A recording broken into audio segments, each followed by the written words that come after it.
Okay. It is 6:15, so I would like to start our meeting.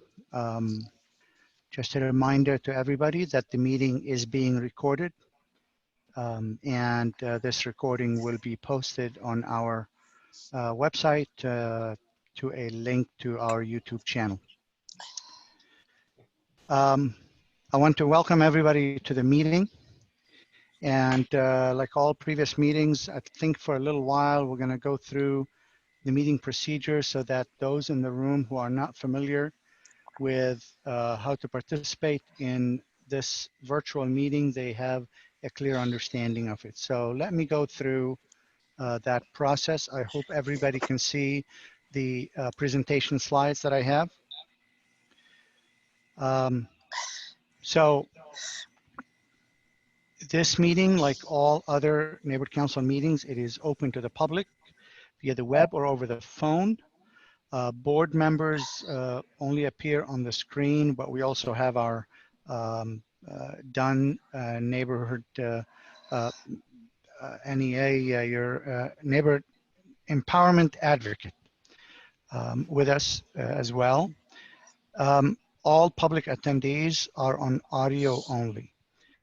Everyone is normally muted except when given the floor to speak, just like a typical physical meeting. All members of the public may provide comment to the board on each agenda item and during general public comment. When an agenda item is up, the presiding officer, in this case me, will ask for public comment on that item. Please use the computer controls or phone controls to raise your hand, which will let me know that you wish to provide comment. And you just need to do it once, and then here's how it will go. So if you are using a computer or a tablet audio, look for a raise hand icon in the Zoom window that looks like one of these, depending on the system you use. Click on it and you will be put in the queue, letting me know that you wish to speak about that item when the comment on it comes up. So I will then call on you to speak when your turn comes up, and I will open your audio connection and you unmute yourself and you can provide your comment. There will be a timer that I will try to keep on the screen to share with everybody, so you will get a sense of how much time is remaining. So please stay within the allotted time so we can proceed on time. If you are using a telephone audio, when it's time for comment, dial *9 on your phone. That will raise your hand on our screen here, so we know that you wish to speak. And so again, you will be put in the queue, and when the time comes, I will go by by the list, and if there's a name, I'll mention your name. If there's a partial phone number, I'll say phone number ending with this. Please, you can speak. I will enable your audio, and then you can unmute yourself to speak. But it'll be ready for you to speak. Okay, and again, there will be a timer on the screen. If you don't have a screen at all, please time yourself, and I will remind you at the end of the 2 minutes that the time is up. As I mentioned, this meeting is being recorded and will be posted. For those that are watching, if you're not familiar with Zoom, look for a symbol that says gallery view or had a tiled squares like that. If you click on it, it'll spread all the panel into equal size squares as opposed to having them come in and out of the screen. There is a Q&A tab at the bottom of your Zoom screen. However, they are not for questions related to material being discussed. However, if you have a procedural question, if you have a challenge, something is not working for you, if you put that question there, we will do our best to answer you while we're conducting the meeting.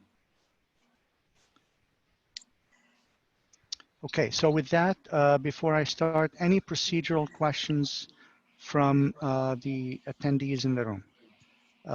Brandy, you raised your hand and then you took it down. Or is it I up? just wanted to point out we have at least one board member among the attendees list. Aha. And that would be David Balin. Here he is. Yes. Thank you.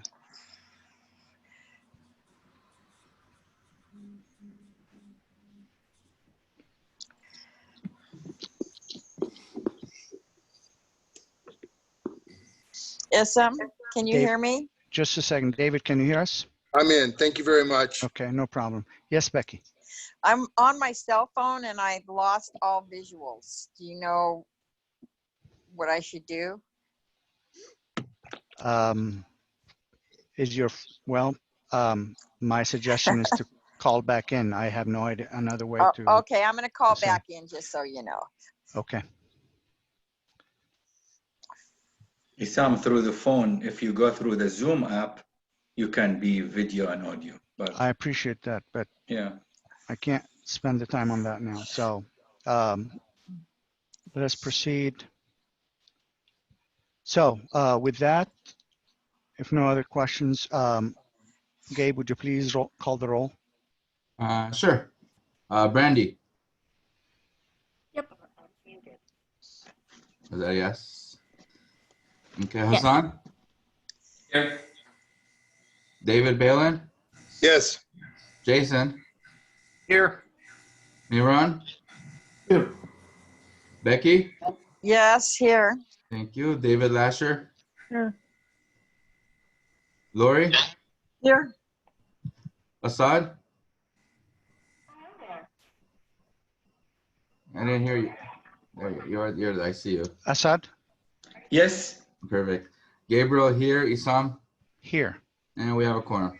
Thank you. If I may ask all board members to mute yourselves until we have a discussion to have, I would appreciate it to eliminate background noise and so we can streamline the discussion. And I will keep my eye on the panelist view. For anybody who raises her or his hand, please use that function so that it puts people in queue. I don't want to just base it on who I see waving at me from the screen. I would appreciate that. Okay, item 4 on the agenda is presentation from representatives of elected officials and city departments. I don't know, whom do we have in the room? I have one raised hand. Let me find out. I see Colin Cruz. Yeah. I have Ryan raise his hand. Ryan, you should be able to speak. Oh, I see Tara, Tanaz. Just a second, just a second. Ryan, I enabled your audio, but we cannot hear you.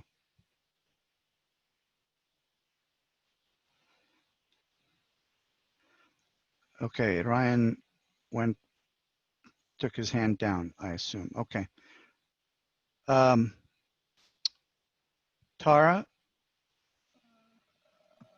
Yes, hi. Hi. You have the floor. Okay, great, thank you. Good evening, everyone. My name is Tara Vidani, and I work for School Board Member Scott Schmerlson at the LA Unified School District. I wanted to start with just a local update about PRCS, and I'm happy to share with you that Mr. Avak Demirji is going to be the principal for Porter Ranch Community School moving forward. So he's officially going to start in this position in late July. And for anyone who doesn't know, he is the former assistant principal, and then he got promoted and became the principal at Woodlake Elementary. And I know he's really excited to come back to Porter Ranch Community School because he lives in Porter Ranch and is a member of your community. I also wanted to share a few updates from the Board of Education. So earlier this week, they had the opportunity to select amongst themselves who they want to lead the board for the upcoming year. And so Dr. Vladovic, who represents the San Pedro area, was reappointed by his colleagues to be the president of the Board of Education, and Jackie Goldberg, who represents like everywhere from like Los Feliz to Bell, is going to continue on as vice president. And the same committees that we had last year are going to move forward. So Mr. Schmerlson will continue to be the chair of the special education and parent engagement committees. If you are available tomorrow and want to watch the Board of Education meeting, you can do so starting at 9 a.m. They are streamed live online at boe.lusd.net. And so I encourage you to do so if you are interested in the topics that are being discussed. You can also go on the Board of Ed website to see the full agenda. And then finally, I wanted to share with you that we are hosting a series on human trafficking, which I've actually learned quite a bit about since I started working with the district, and how it presents itself in local neighborhoods, including here in the San Fernando Valley. And so we are partnering with Purview community partners to teach parents and community members what all the different ways human trafficking takes form and how to talk to your kids about this serious issue, and also what the district is doing to help educate both staff and our students. So we had part 1 last week, and you can still watch it if you go to Facebook and just search Scott at LUSD. That's Mr. Schmerlson's Facebook page. And shout out to me, Ron. I saw that he was participating. And then if you want to participate in part 2, you can do so on Tuesday, July 14th from 1:30 to 3 p.m. If you'd like those details on how to register, it's kind of a long link. So if you just email me, or I've also sent the information to a couple of the people on your neighborhood council, so perhaps they could forward it to you. Thank you. Thank you very much. Next, I have Colin. The floor is yours. Hey everybody, I'm Colin Cruz, District Director for Councilmember John Lee.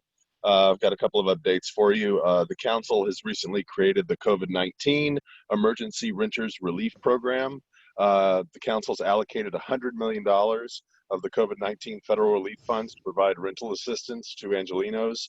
The city's Emergency Rental Assistance Subsidy Program fund will allow grants of up to $2,000 per household to qualified renters. The registration to apply for that assistance begins on Monday and ends the following Friday. If you are interested in the renter's assistance, you can go to the website, which is at www.hcidla.lacity.org. We're hoping to help about 50,000 different renters throughout the city with this $100 million. Also, the council has voted unanimously to approve Councilmember Lee's motion to instruct LADWP to report back on opportunities and options for DWP to provide aid to all residents of Los Angeles to their additional water and power costs due to the fact that everybody's staying home due to the Safer at Home order and the ongoing pandemic. We are continuing, CD12 is continuing to help with the meal deliveries to seniors every Thursday out of the Wilkinson Center. I know that they are always looking for more volunteers. If you are interested in volunteering to help with the meal delivery every Thursday at 10 o'clock in the morning, please reach out to our office or contact the Wilkinson Center. You can contact CD12 at 818-882-1212. And as I've mentioned several times, since the health crisis began, we have partnered with the Change Reaction Foundation to help people throughout the crisis. And we had actually partnered with them prior to the crisis with our Angel Fund program, which provides one-time financial assistance for folks that, things go wrong, your car breaks down, you've got unexpected medical bills, you might not be able to pay your rent. So the Angel Fund comes in and will pay that one-time car repair bill or that one-time medical expense so that, folks don't have to be insecure about paying their rent. So far, that Angel Fund has given out more than $150,000 to folks needing those one-time offers of assistance. Also, our office, in connection with the Change Reaction program, has given out $100,000 in grocery gift cards to people that are food insecure during the COVID-19 crisis. And then lastly, we established, when the Safer at Home order came into effect, we established the Small Business Angel Fund, and to date, it's given out $400,000 of no interest loans to businesses that are struggling during this time. And that's what I've got for you tonight. Thank you, Colin. Bear with me here. Tara, you still have your hand up, should I assume? Thank you. Tanaz, you have the floor.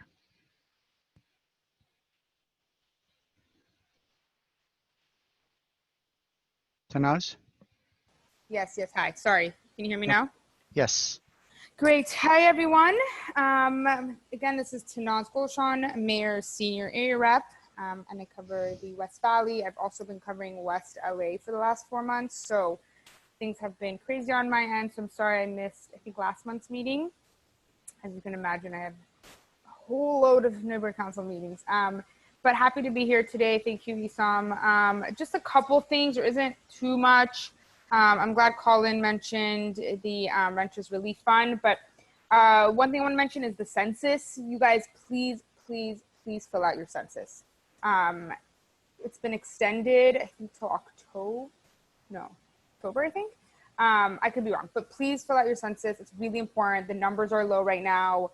By this time, 10 years ago, we were, it was much higher. There was a lot more community engagement.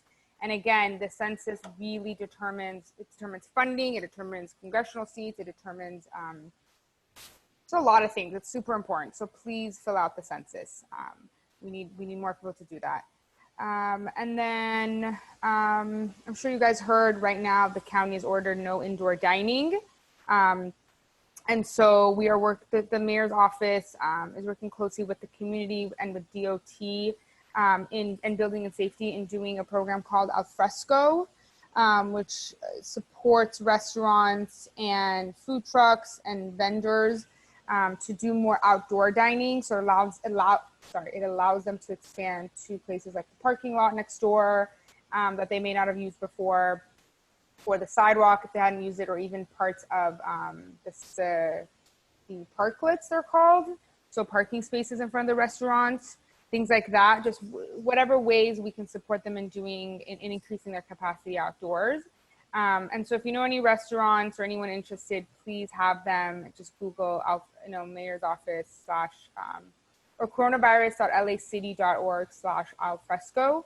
DOT, again, in building and safety are doing very quick turnarounds and getting folks permits to be able to expand outside.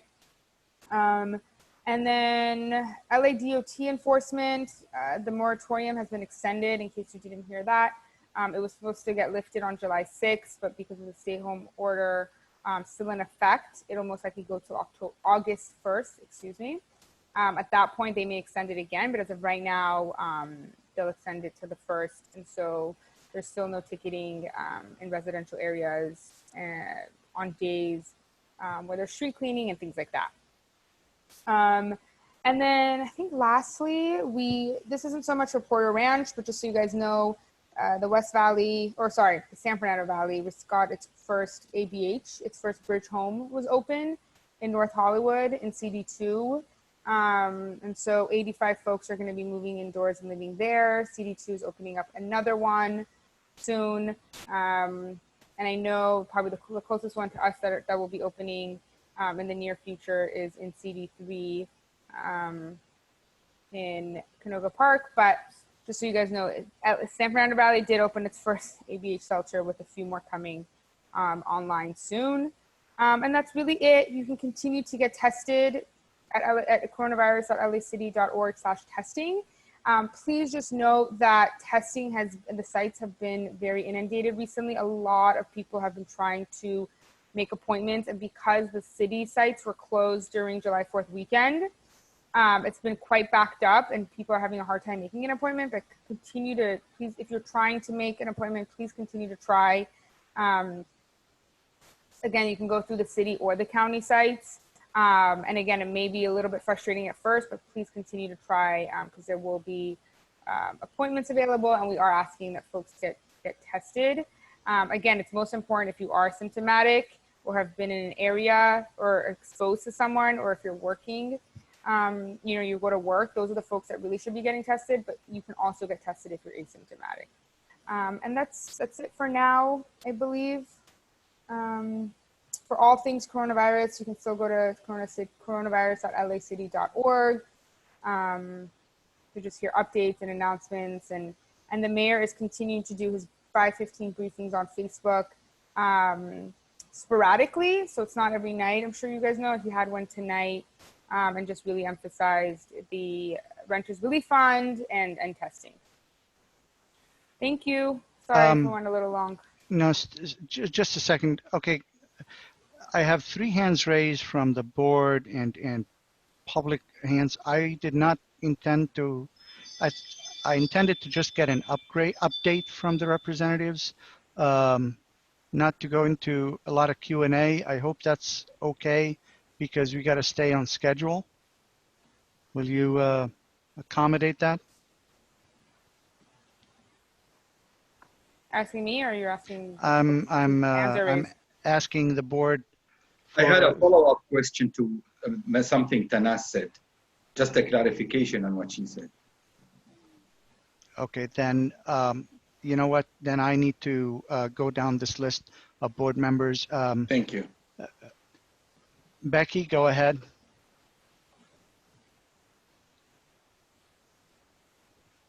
Becky, you're still muted.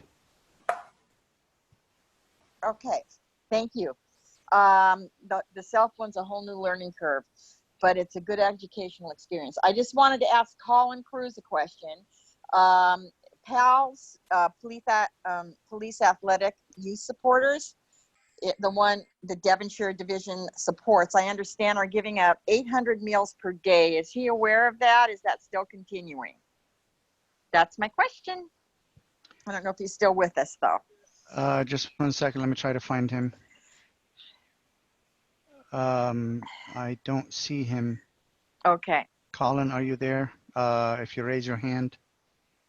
Do any of the other elected representatives know the answer to that question? I don't. This is Tanaz. Unfortunately, I don't. Okay, thank you. Okay. I'll find out. Thank you. Thank you. Jason, unmute yourself, please. Go ahead. Okay, I had a question a comment for Tanaz. There's, I think the mayor's order is not in the parks allowing for basketball. We've been seeing a lot of basketball at the 2 parks, E.T. Park in particular, and Holly Burnson Park, and also, using the playground equipment. I've contacted Rex and Parks, but I think the word's not getting out, and these people are, engaging. I'm really worried about this kind of community spread, particularly at the basketball courts, and I've been seeing it go on a lot. So I'd like to let the mayor know about it, and hopefully, something can be done, because I think it's a big issue. Thank you for letting me know, Jason. Yeah, I've noted those 2 parks. I'll let folks know. We are seeing just people across the city using the park facilities that they're not supposed to. It's been challenging to enforce, at every single park, just with the amount of folks we have in the bandwidth. But I do appreciate, and I do want folks to let us know so that I can also relate to RAP and our public safety team, so that they can at least try to go to those parks and put up signs or relay messages or stop them, something like that. Yeah. So thank you. There's not really any signs. Yeah. They're tearing down the tape. They tear down the tape. The caution. Okay, we tape. get it. We get it. Right. No, I understand, and I hear you, Jason. Thank you. Thank you. I'll note that. Thank you. All right. If you don't mind, everybody, please keep your phone muted. Assad. Yeah, well, I guess Jason covered my safety question, so I'll ask my other question with remark.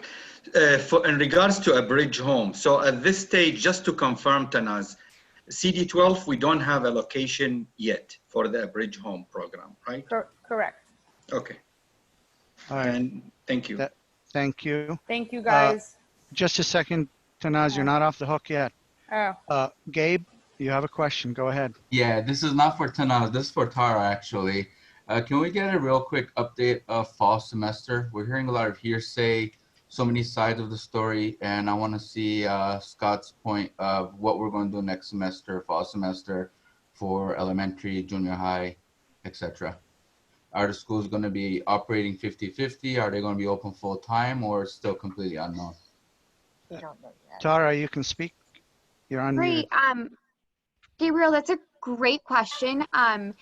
So last week we actually hosted an event about what return to school may look like for the upcoming year. And there's a recording available also on our Facebook page. So if you're on Facebook and search Scott at LAUSD, you don't need a Facebook account to watch the recording. I would recommend people give it a watch because it kind of gives parents some greater insight about the process and all of the different factors being considered for return to school. During the webinar and also moving forward, I'm happy to share that there will be an online only option for families. I know a lot of parents have grandparents that live in their household or are immunocompromised or have kids who are immunocompromised and don't feel comfortable returning their kids to school. The other reality that we're dealing with is that whether or not it should be this way is that a lot of people rely on sending their kids to public school for childcare. And with some folks returning to work, they're going to need a safe place, an affordable place for their children to go every day. So we're actually, working with our county and city partners to discuss alternative venues. So if we are able to eventually come back partially or whenever we can return to life, quote unquote, normally, that there will be additional childcare options for those parents that don't have a grandparent or aunt that can support Okay. watching their kids. Thank you. Yeah. Thanks, Tara. Guys, I don't want to lose the schedule, so I'm going to ask that we continue on, and I'm going to ask the attendees to please communicate directly with the representative to ask a question. Otherwise, we're not going to stay on schedule. I apologize for that. Ryan, you are next. You can unmute yourself and go ahead. Do you hear me this time? Yes. Okay, perfect. I apologize for that technology issue. I'll be brief. I'll just state that very much we've been in the midst of budget season. We had a June 15th deadline for the 2020 budget bill to alleviate some of the concerns that folks had. The initial May revise that had a lot of people worried was for the 10% cut through to K through 12 education. The legislature passed a bill that did not include that and actually maintained education spending. And that has actually been approved by the governor when he met with the legislature's leadership. So that 10% cut is not going into effect. A lot of what we've seen due to the lost time that we've been on recess as a result of COVID-19 is the shrinkage of the legislative packages in both houses. So at this point, we have two pieces of legislation moving forward, one of which, I definitely have heard some of the concerns on multiple neighborhood councils and from school district representatives as well. We have a bill called AB 1837, which specifically deals with state emergency response for the California Department of Education, just because we have so many differing guidelines, whether it be the CDC or the county or the state, everybody trying to comply. So it's definitely something that's on our watch list. We definitely want to see the numbers go down. We have, seen expressed by the governor, expressed by state public health, is those increasing hospitalization rates as well as visits to the ICU. So in terms of casework, I just want to highlight it just because there are, as you know, over 4 million cases of unemployment that have been filed with the EDD. We are here to help in that regard. If you have not heard anything from EDD, if you're running into bureaucratic issues, call our office, 286-1565, and we're here to help and contact our EDD liaisons and help you navigate whatever questions you may have, as well as solve any difficulties you may have. Otherwise, I'll just leave it there. I know you guys are crunched for time, and I'll talk to you guys next month. Thank you, Ryan. And next, Sherry, Ron, I'm sorry, I can't open the floor. Please hold it till the public comment period, which is coming up. Mr. Morales, I'm trying to find you. Here you are. Okay. All right, there, I got the. Go ahead, John. All right, thank you very much. I appreciate the accommodation. So I'm John Morales. I'm from Congressman Mike Garcia's office. I'm his Deputy District Director. I came to this meeting last month, so thanks for having me back. Would just like to give a quick update from the office. Congressman Garcia has a COVID hotline open for COVID-specific issues for those that need help. The number for that is 661-568-4853. And in addition, the offices, as I mentioned last time, we're getting up and running, and now all 3 offices in each valley are open in Simi, Santa Clarita, and Antelope Valley. They're all open and staffed now. In addition, Congressman Garcia received his committee assignments. He's been appointed to 2 committees, Transportation and Infrastructure Committee and the Science, Space, and Technology Committee. And he's eager and ready to get to work on those committees. Have issues pertaining to those, obviously we'd love to hear about those at the office. And Congressman Garcia has also got some meetings scheduled with Edison on the PSPS issues, which probably don't affect your guys' neighborhood as much as they do to the north of you and Acton, Agua Dulce area, but you might be impacted by those as well. And discussions with them about trying to end that practice of power shutoffs during the fire season. And then Congressman Garcia has also been closely monitoring fires. There was one just this last weekend north of you guys over there that got up to, I believe it was over 1,000 acres, and got that under control pretty quickly. And had a meeting with the Forest Service 2 days ago. Actually, it was yesterday, and went over what their needs are, and I'll be taking those back for the latest appropriations pack. And I think that's about it. If you want to also get the latest, there's an upcoming town hall scheduled for July 16th. It's going to be a virtual town hall from 6:30 to 8:30. Details of that will be posted on the Congressman's social media page, and if you can sign up for update, sign up, follow the link to get updates on that, or you can also go to the mikegarcia.house.gov and sign up for the bi-weekly newsletter, which will have updates like that in it as well. All right. Thank you. Thanks, John.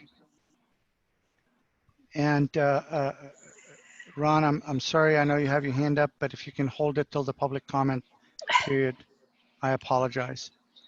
I need to move on to the next item, which is Budget Advocates update. Brian, I see you in the room.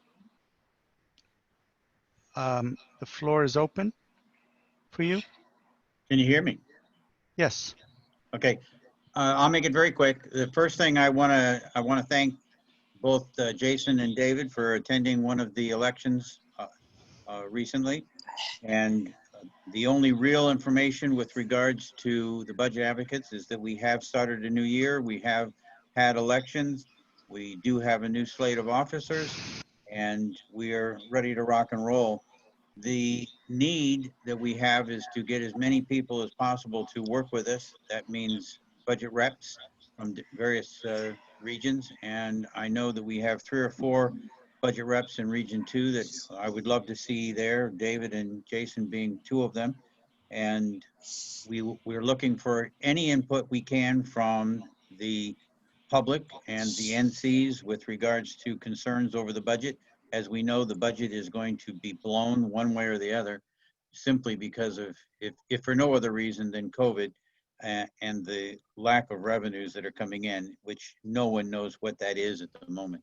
So that's where we sit, and I won't take up a lot of your time. Thank you, Brian, I appreciate it. Okay.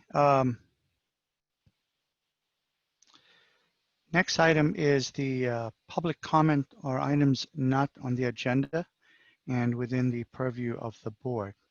I would like to say something first for the interest of those in the room. And board members, I ask that we refrain from discussing this matter since it's not on the agenda or commenting on it. However, this has been cleared for me to say. I know many are wondering about the meeting of the 24th and why we postponed it. And I would wish to provide an explanation to the stakeholders so they understand the reasoning behind it. A board member brought a concern to the city attorney's office, as they are supposed to when they have a concern over an item on an agenda. The city attorney's office then contacted me, as I am the liaison to the city attorney's office, and we had a discussion, and the city attorney's office, the city attorney assigned to the neighborhood council, then communicated their concerns to the board, since the city attorney's office represents the board as a body. And based on that communication and the concerns that they expressed, I pulled the agenda item off the agenda and we postponed the meeting. At this point, no conditions have changed that would have us put that agenda item back on an agenda. So at this time, there is no current plan. How the future changes is unknown. However, at this time, there is no plan to put it on the agenda for the board. So I am providing this to the interest of stakeholders, so whoever wishes to make a comment so they understand the basis of it. And with that, I will open the floor to the public for a 2-minute comment period. I am going to give me a second so I can set up the timer. And Ron, I will be with you in a minute. So let me stop this and share this. And where am I? With that, Ron, you have the floor. You need to unmute yourself. Oh, okay, there you go. Thank There you. you go. Okay, Sure. hi. First of all, I want to thank the board for working through this very difficult time with the COVID-19, and you're doing a great job. One quick comment is it would be nice if we could comment when the electeds come on, because that's our only chance to talk to them in a public forum once a month. My concern is that the mayor seems to be interested in silencing communities who oppose his point of view. Namely, all of my neighbors, we've been talking, we're very much against the defunding of the LAPD.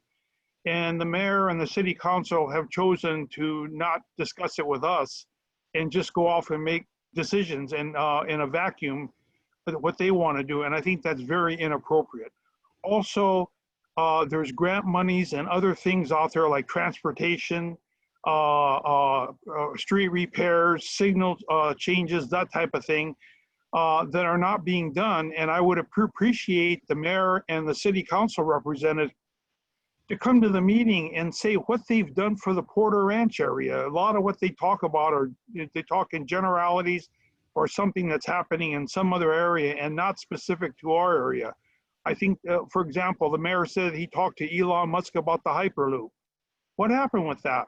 There's millions and millions of dollars on the table. I was a grants professional in the Reardon, Hahn, and Viragosa, and I can tell you this city is losing tens of millions of dollars that we're not going after. And these are the kind of things that I wish these elected officials would talk to us about, but mainly, why are they letting all these prisoners out and then not asking us about LAPD? And I really don't understand that. And we've had several burglaries in our neighborhood as a result of these activities. And so we're very concerned. Thank you, Ron. Thank you.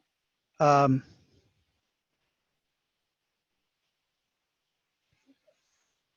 I'm going to lower the hand if that's all right. Patty, 1 second. Go ahead. Okay, thank you. As a member of the Aliso Health Study CAG, I want to thank the PRNC for passing that motion to obtain the list of chemicals used at Aliso, which is a necessity for a science-based health study, and will also help our doctors try to figure out what's causing our illnesses.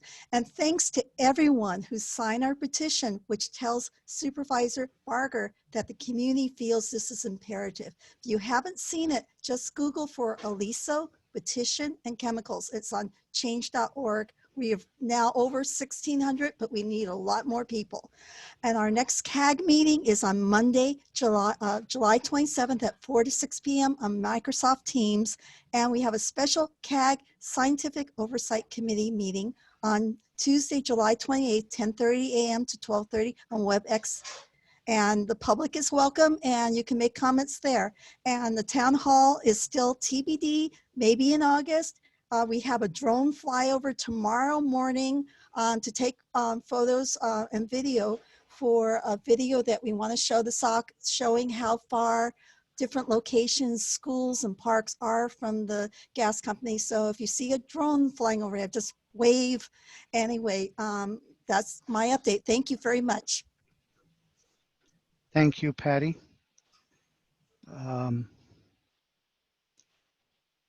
Next, Rainbow, you have the floor. You need to unmute yourself. There you go. Thank you. Good evening, everyone. My name is Rainbow Young with the South Coast Air Quality Management District, AQMD, and I'd like to introduce myself as your new geographic representative on behalf of my agency for your community. My colleague, Leon Alpen, has recently left our agency, and so I'll be your new representative on behalf, in regards to air quality issues. So please view me as your resource.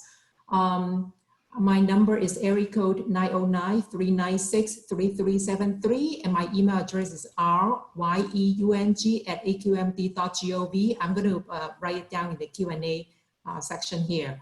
And also, please check out our website. We have quite a few programs, incentive programs that may be beneficial to your community as well. It's aqmd.gov, things like Replace Your Ride program, and also we have a VIP funding program to help businesses, small fleets, to replace their small truck fleets. So things like that. And I look forward to working closely with your community in the near future. Thank you for your time. Thank you.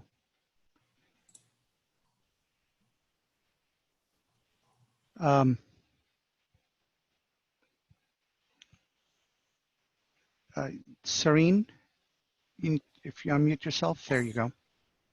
Hi everyone, my name is Serene. I'm a Porter Ranch resident. I wanted to say thank you for bringing up the postponement of the special meeting, the special neighborhood council meeting. And I just also wanted to express that I really do hope that that does end up getting rescheduled, especially in light of yesterday's events. Thank you very much for your time.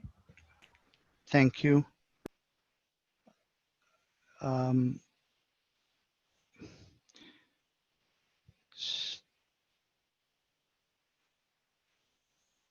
Then There's someone on the phone with last numbers 551. Go ahead. Yes, hello. Yes, hello. Good evening, board members, and thank you for taking my call. My name is Kathy Serksness. I'm a Porter Ranch resident for almost 30 years, and I've lived in the Sorrento community for about the past 20 years. I'm very active in our community, and I also volunteered at our local city shelter for well over 10 years, over the years. I believe you all received an email that I sent dated June 29th, where I was asking for your help in getting some data regarding domestic dead animal pickup by the city and Caltrans. So those are two different departments. And this is really important since the Department of LA Animal Services has shut down two of our shelters since mid-April. One of those shelters is in our community. It's called the West Valley Shelter. It's on Plummer between DeSoto and Mason. It's been shut down since mid-April. And the shelters have also reduced their population down to about 1/3 since March. And this is done by design, which begs the question, where are all the animals? They just didn't disappear. The number of intakes are down from last year compared to this year. I mean, they're down dramatically. And I can't tie those numbers out, the difference, to adoptions or the rescue community. The more I analyze the data and their statistics, the less sense they make.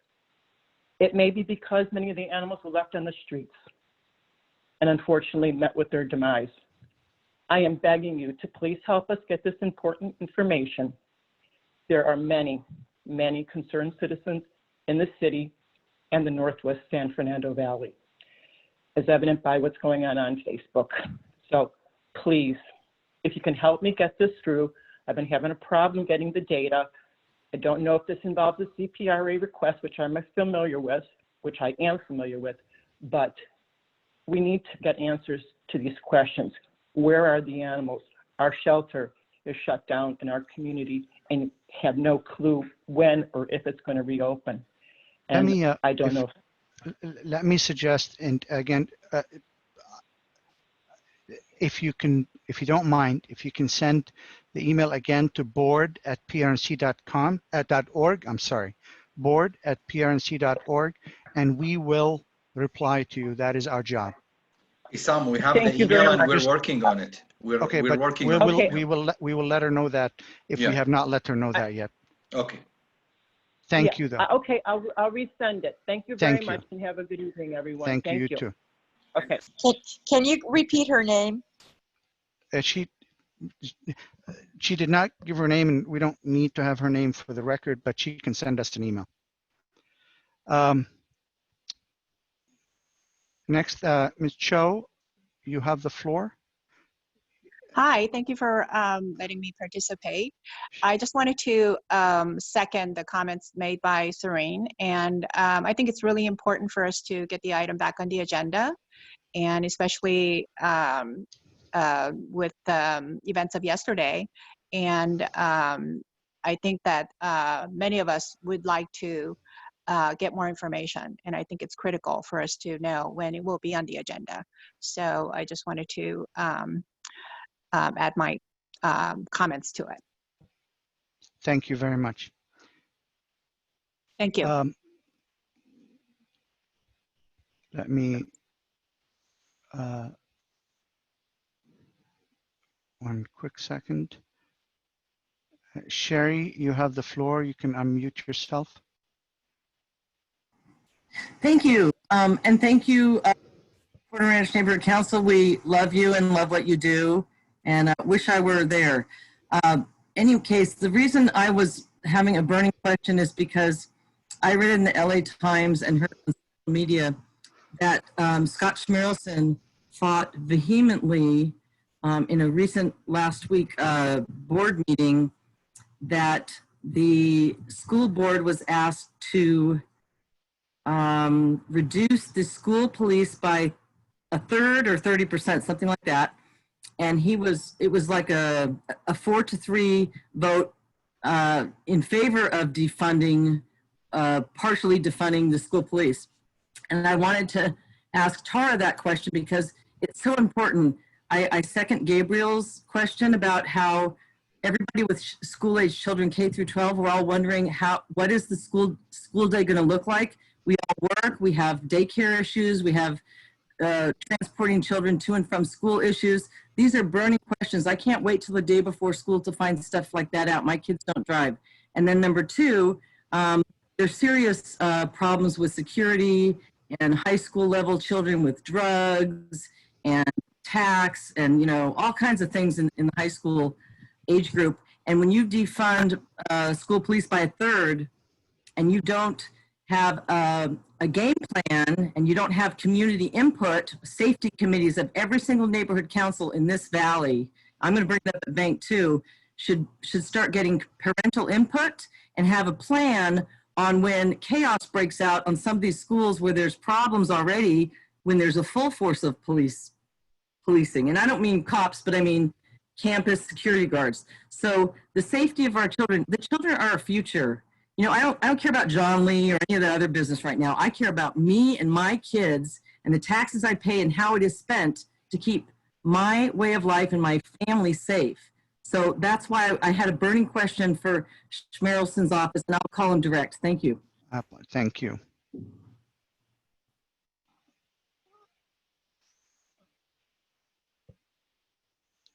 Okay, with that, I don't see any other raised hands in the attendees list. I appreciate everybody being here. Let me move on to the next item on the agenda. Board member comments and committee reports. Why don't I have a tile in front of me, so I'm going to go by the tile from top down. Just some random approach. I hope that's okay with everybody. Assad? Yes, anything you would like to report on? I'd like to remind everybody that we have a limit, so if you can keep it to 2 minutes, I would greatly appreciate it. Yes. Good evening, everybody. So on behalf of the Safety and Traffic Committee, well, we all had the fireworks for the 4th of July. It did not go too well. Everybody was shooting in the sky illegally, but we enjoyed it. Thank God there was only few fires. And I would like to thank our LAFD for the fast action they took, especially in the hills around the community here in Porter Ranch, and they took it out immediately whenever reported.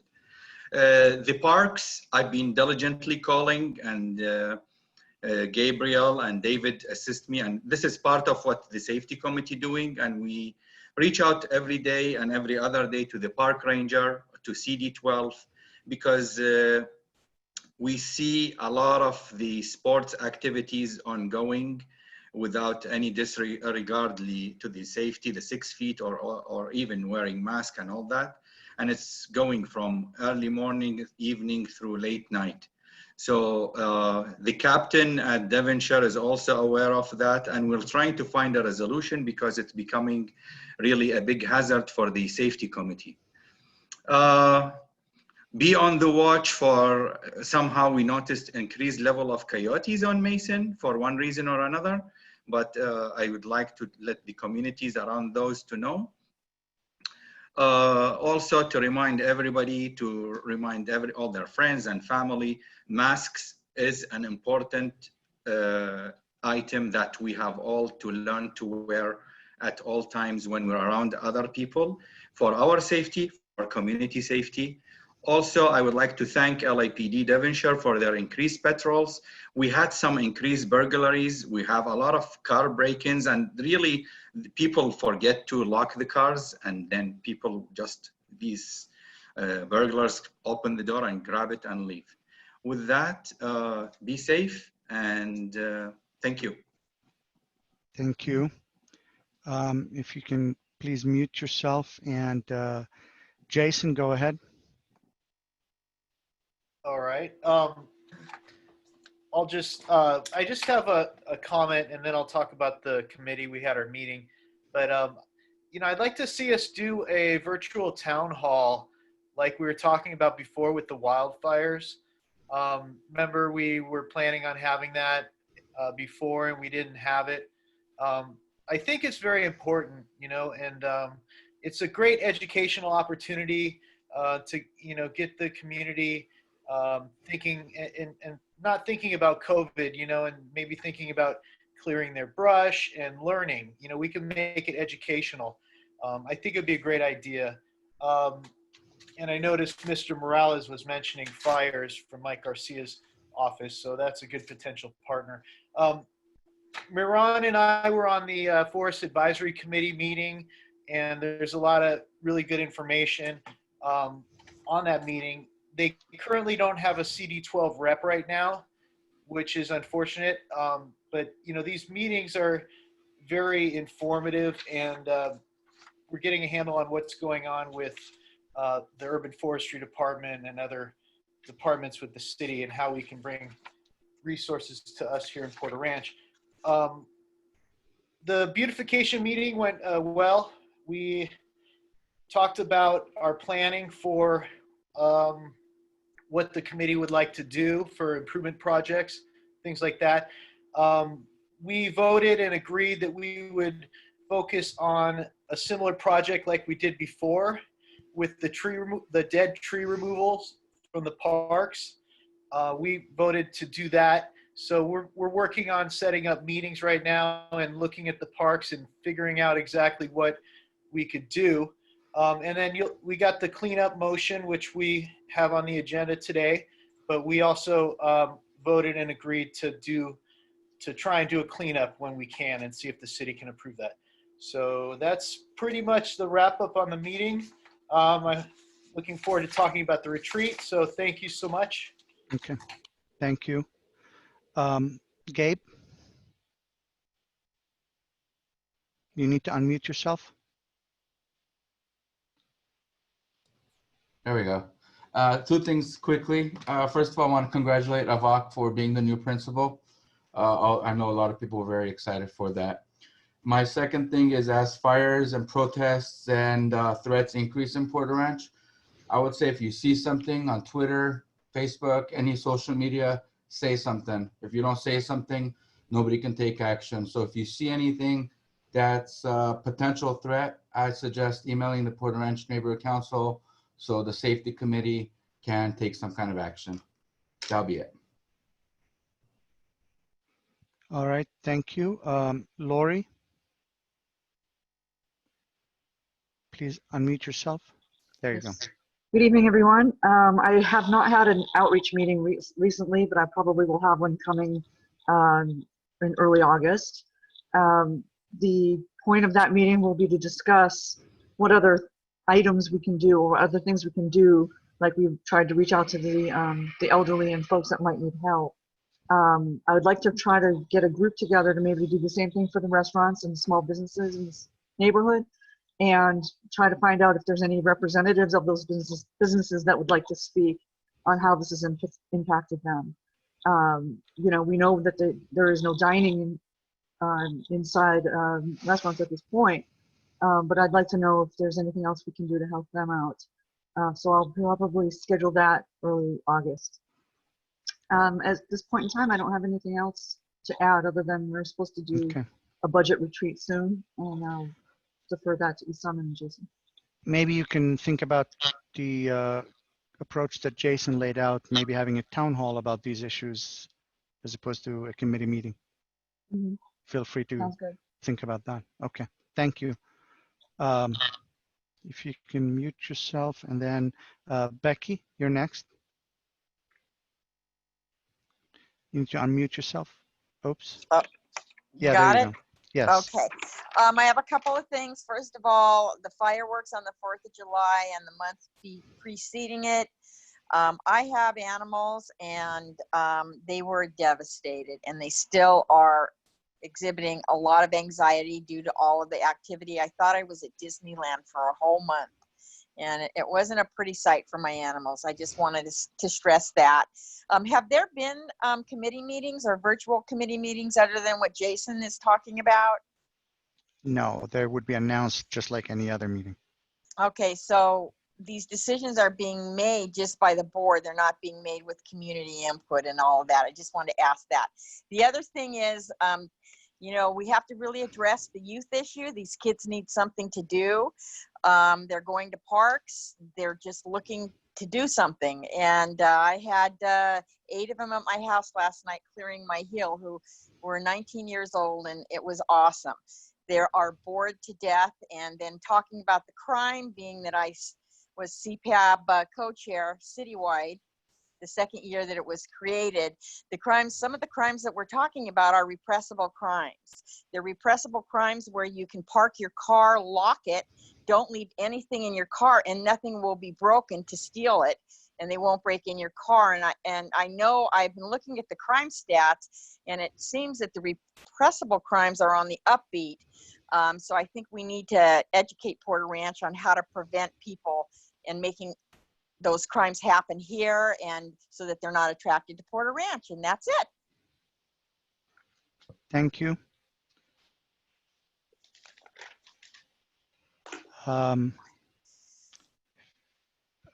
David Lasher, would you please unmute yourself? Thank you.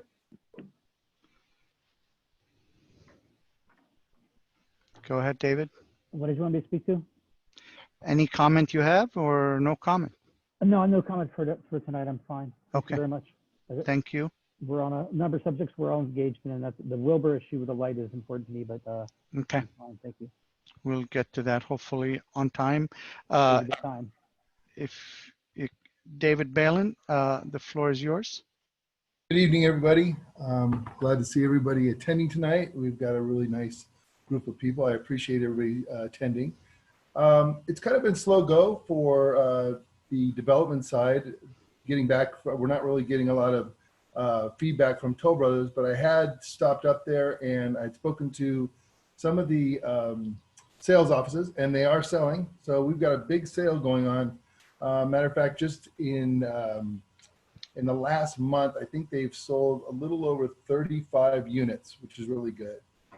In regards to Chappelle, slow go getting back into the shopping center, but they're still looking to open up the shopping center further. So I'm not getting a lot of feedback from them. I do want to let the community know there's 2 things that land use is going to be looking into in the coming week. We should be, in regards to the oak trees that were removed, we should be seeing from Toll Brothers about 125 trees being placed into the community. 25 should be placed as per John Lee's office in the fire burn area, and then another 100 trees should be spread out through the community. So we'll be reaching out to Toll Brothers to get an update on those trees being planted. The other situation that we're going to be reaching out, as per the situation yesterday, we will be reaching out to Rexon Park, asking for a renaming of the amphitheater. So we will let you know how that comes along. Thank you very much. Thank you. Miran, you are next. Please unmute yourself. As Jason mentioned, we both attended the Forest Advisory Group, and it was really very informative and great experience. I attended as well the advocacy group for the NCSA. We talk about the Green Deal that is going on. Attended the Harwich term, impact on the education, and I'm going to create a platform and work with the schools, maybe do an advisory town hall to explain to them what is next. Attended the human trafficking, and that's all I have. All right, thank you. Hassan, you have the floor. Hi, everyone. Quickly, 2 or 3 topics. One, to report that the motion we passed last month related to writing a letter to Mayor Garcetti to soften the cutbacks on climate-related matters, the budget to the different departments.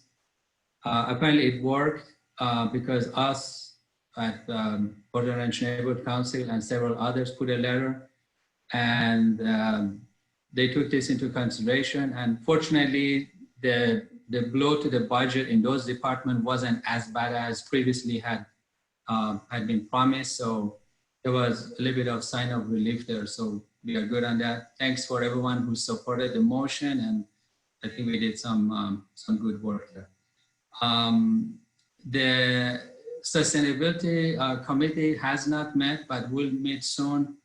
A few issues that has come up, and we are really concerned about it. Unfortunately, again, because of the COVID-19, we see a flood of face masks, gloves, and other PPE type scraps all over town. And unfortunately, this is making it way, easily to our sewer system and into the ocean.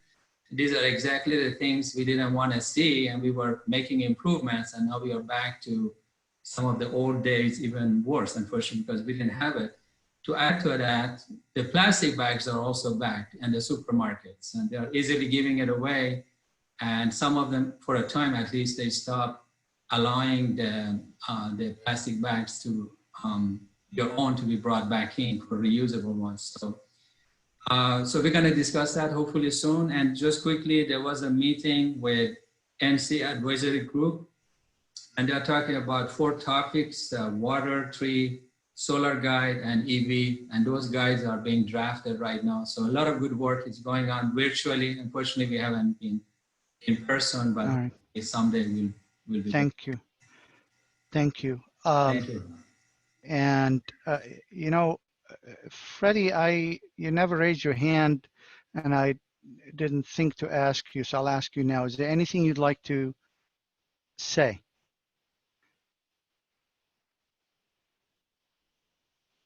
Freddie, I know I'm putting you on the spot here. He might be attending another meeting at the same time. Maybe. All right. There he is. Yes. Yes. I didn't ask you if you wanted to say something during the official representatives, and I just realized that, and I wanted to ask you now if you have anything you want to say. Oh,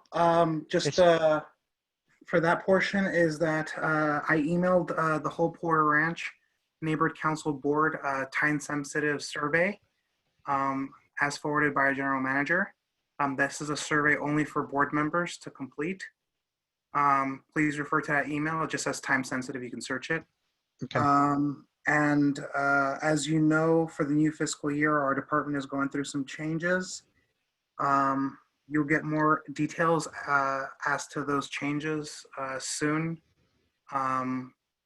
And when I get more details as well. All right. Okay. Thank you. Other than that, you guys are doing a great job. Thank you.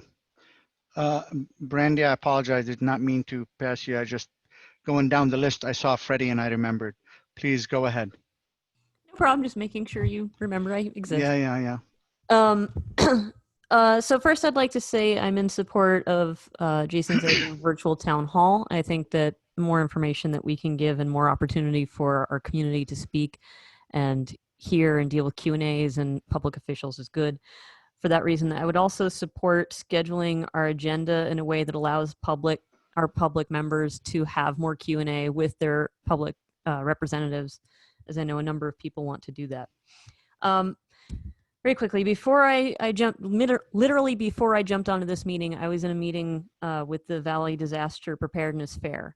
They're still deciding a lot of things, but the gist is we're trying to work on definitely having a virtual component and seeing what public component might possibly be available, but it's still up in the air and trying to be worked out. The West Valley Neighborhood Alliance on Homelessness is working on some virtual events to discuss the huge spike in homelessness. Something that's been buried under all the news of COVID and everything else going on is that the homeless count came out and we saw another huge spike in the count of homeless individuals and families in Los Angeles and around us. And that was, keep in mind, 3 months before COVID and the economic shutdown. So we're expecting a lot more of those issues to be popping up as things continue to go back to normal and other issues are compounded. Lastly, I had spoken to some people. I was planning to try to have a homelessness committee meeting in the next 2 weeks. I'm I'm putting that slightly on hold for just a couple weeks because I have jury duty scheduled next week. And so just to be safe, I'm not scheduling something I may not be able to do. That's all. Thank you.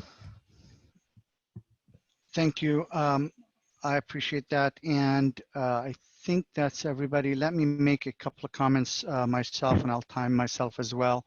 Tom, can I have 10 seconds? I'm sorry. You put me on the spot first. I apologize for that. I concur on the fireworks. Go I ahead. agree with the other things we talked about, and definitely need to move forward on dealing with the fireworks. And the other concerns have been voiced by the other board members, so I concur with their statements.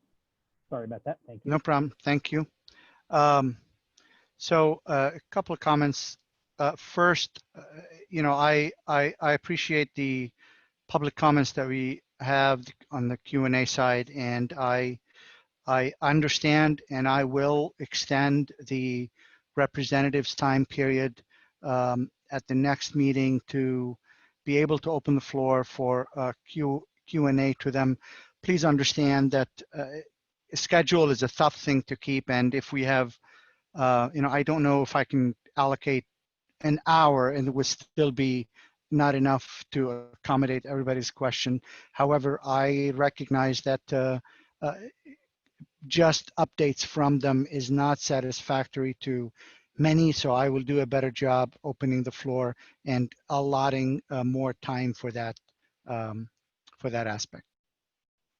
The second thing I want to mention is, as you know, we sent a letter at the after the last meeting to the 3 agencies about the air monitors, and we received an official response letter from them 2 days ago. The letter has been forwarded to the board, and the letter is being posted to our website as well. And I will share it quickly. If you'd allow me, give me a minute to change the share screen just to, where am I? Am I here? And share. And the letter is here. Basically, it is, to be honest, it's not very substantive. You know, it's written by 3 attorneys, so there is 2 paragraphs of background, and the only substance in it is that where are they? The committee has had multiple meetings with these agencies, which is AQMD, CARB, and OEHA, and to discuss and develop a proposed plan for implementation of the air monitors. They continue to work with these agencies on development of a proposal for the implementation. And we expect to reach out to the Port Orange Neighborhood Council soon to schedule a virtual meeting to present and solicit community input on an air monitoring proposal. And that's as far as it was. It was from the Attorney General's office, supervised from the county legal office and the city attorney's office. So again, we will post this letter on our website so our stakeholders have it as well. And that's really all the update that I had. I'm sorry for the time. Okay, with that, I gotta maneuver the screen here. Well, we have time for round 2. No. Just kidding. I have a question, Isam. Yes, David. You're muted. Was the city attorney able to attend our meeting tonight? I don't know. Thank you. All right. With that, 7:28.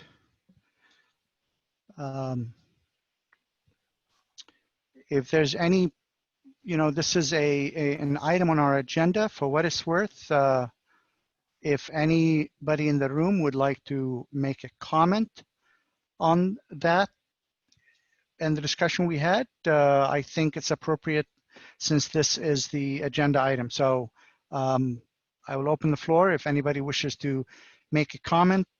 It's not a question and answer, but a comment about anything that was said. I will wait a little bit. Anybody wishes to say something?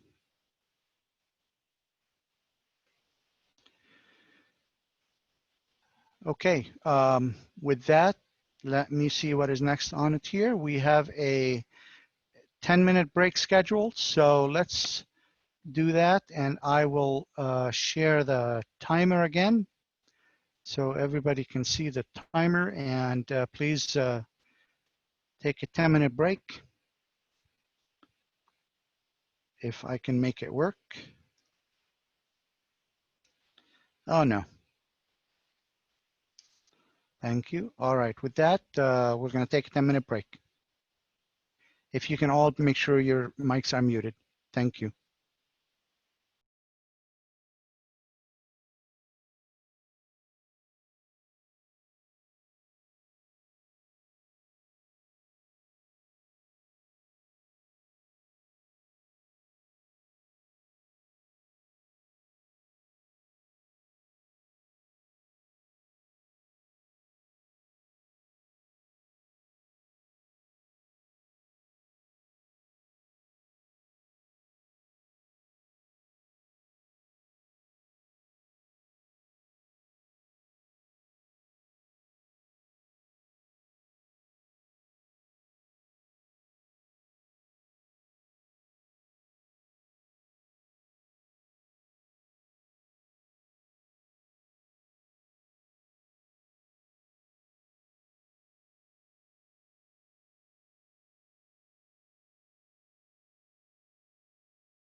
Hello, everybody. 18, 17.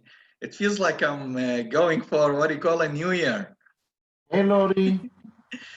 10, 9, 8, 7, 6, Gabriel, Labes. 5, 4, Gabriel. 3, 2, 1. Happy New Year. Where is Isam? He's late. 2020 is over yet. If 2020 is over yet, I'm happy. Another 10 minutes. Another 10 minutes. Okay. Yalla, okay, another 10 minutes. Another 10 minutes. Well, we did go before we did one of the agenda items, so. Isam, you're late, so we're saying you're late. All right. All right. Mark me down. Is it another 10 minutes? Nope. There's no more 10 minutes for you. Okay, let me go back to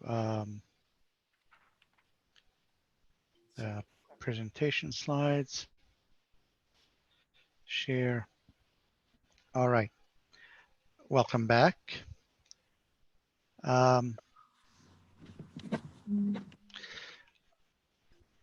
Item agenda number 9 is the consent calendar that has 2 meeting minutes from the May 13th and May 21st, and has the monthly expenditure report. Attachment B and C are on the website, and they were posted when the agenda was posted as well. And the monthly expenditure report was not available at that time. However, it became available on Sunday, so it has been posted to the meeting page on the website as well. So bear with me. I have raised hand. Brandy, what's up? I'm sorry, did I miss item 8? Was item 8. The bylaws. The bylaws. Oh, what just happened? We missed it. We all missed it. We Wow. just missed the break. Well, I Okay. just assumed you wanted to move the break. No, thank you. I apologize. That was it just Okay. missed it completely. Thank you. Let me go back to that then, if you don't mind. Item 8 is a discussion and possible action on the newly adopted PRNC bylaws. Let me share the screen a little bit on that, because a few things came up that I want to bring up, but I got to navigate here. Boy, thank you, Brandy. I have no idea what just happened. Let me change this. Share this. Share. Okay, where is it? Agenda A. Okay, so as you recall, we submitted our proposed modifications to the bylaws at the last meeting. Frankly, I expected it to take a year to hear back after they've gone through all the bylaws changes and everything. Turns out it only took 3 weeks. So we received the modified bylaws from the city with details of what was accepted and what was rejected. The bylaws have been posted on our website. So if you look about us and bylaws, you will find the new bylaws there. I would like to highlight 3 items that were substantial changes, as well as the few of the rejections that we got from the city, and some of the explanations between for those. And Freddie is here. He was intimately involved in that process, if he can answer any questions. But the 3 primary changes, as I see them, first, we added back term limits. So no board member will serve for more than 2 consecutive full terms. If they want to serve other terms, they would have to be off the board for at least 1 full term before they run again. But in terms of consecutive terms, the limit is 2 consecutive terms. And there's more details on that in the bylaws. The second important change is how we count abstentions. And again, abstention is not recusal. If you want to recuse yourself from the discussion, you leave the meeting, and in other words, you do not count towards quorum. However, abstention is where you are eligible to vote, but you choose not to vote yes or no. And so it counts towards the quorum because you're in the room, you're eligible to vote. And what we did is before, abstentions would be removed from the count of the majority vote. So if we, the abstentions are removed from the count, what's left, the ayes and the nays, and you look for which one is the majority of those voting. With this change, abstentions are not removed from the count. In other words, they effectively count as a no. So if a motion is to pass, it must receive the majority of those in the room that are eligible to vote for it to pass. If there's more yes than no's, but when you add the no's and the abstentions, they're more than the yes, then the motion does not pass. So for the motion to pass, it needs to receive an affirmative vote of the majority of those present and eligible to vote. And then the third item is the definition of, not the definition, that cannot change, but as you know, we have 10 at-large members and 1 open at-large. The open at-large member can be a community interest member, stakeholder, I should say. So what we have done is before, anyone who is also a community interest stakeholder can vote for all 11 members. With this change, community interest stakeholders only vote for the community interest open at large seat on the board. For the remaining 10 at large members, they are limited to stakeholders that are not community interest only stakeholders. Those are the 3 substantive changes. There are a number of other items that are all in the bylaws. And there were a number of notable rejections, and you can refer to them. It's about the definition of a stakeholder. We have an issue that will come back to us at the attachment B, which is the definition of a stakeholder who works in the community.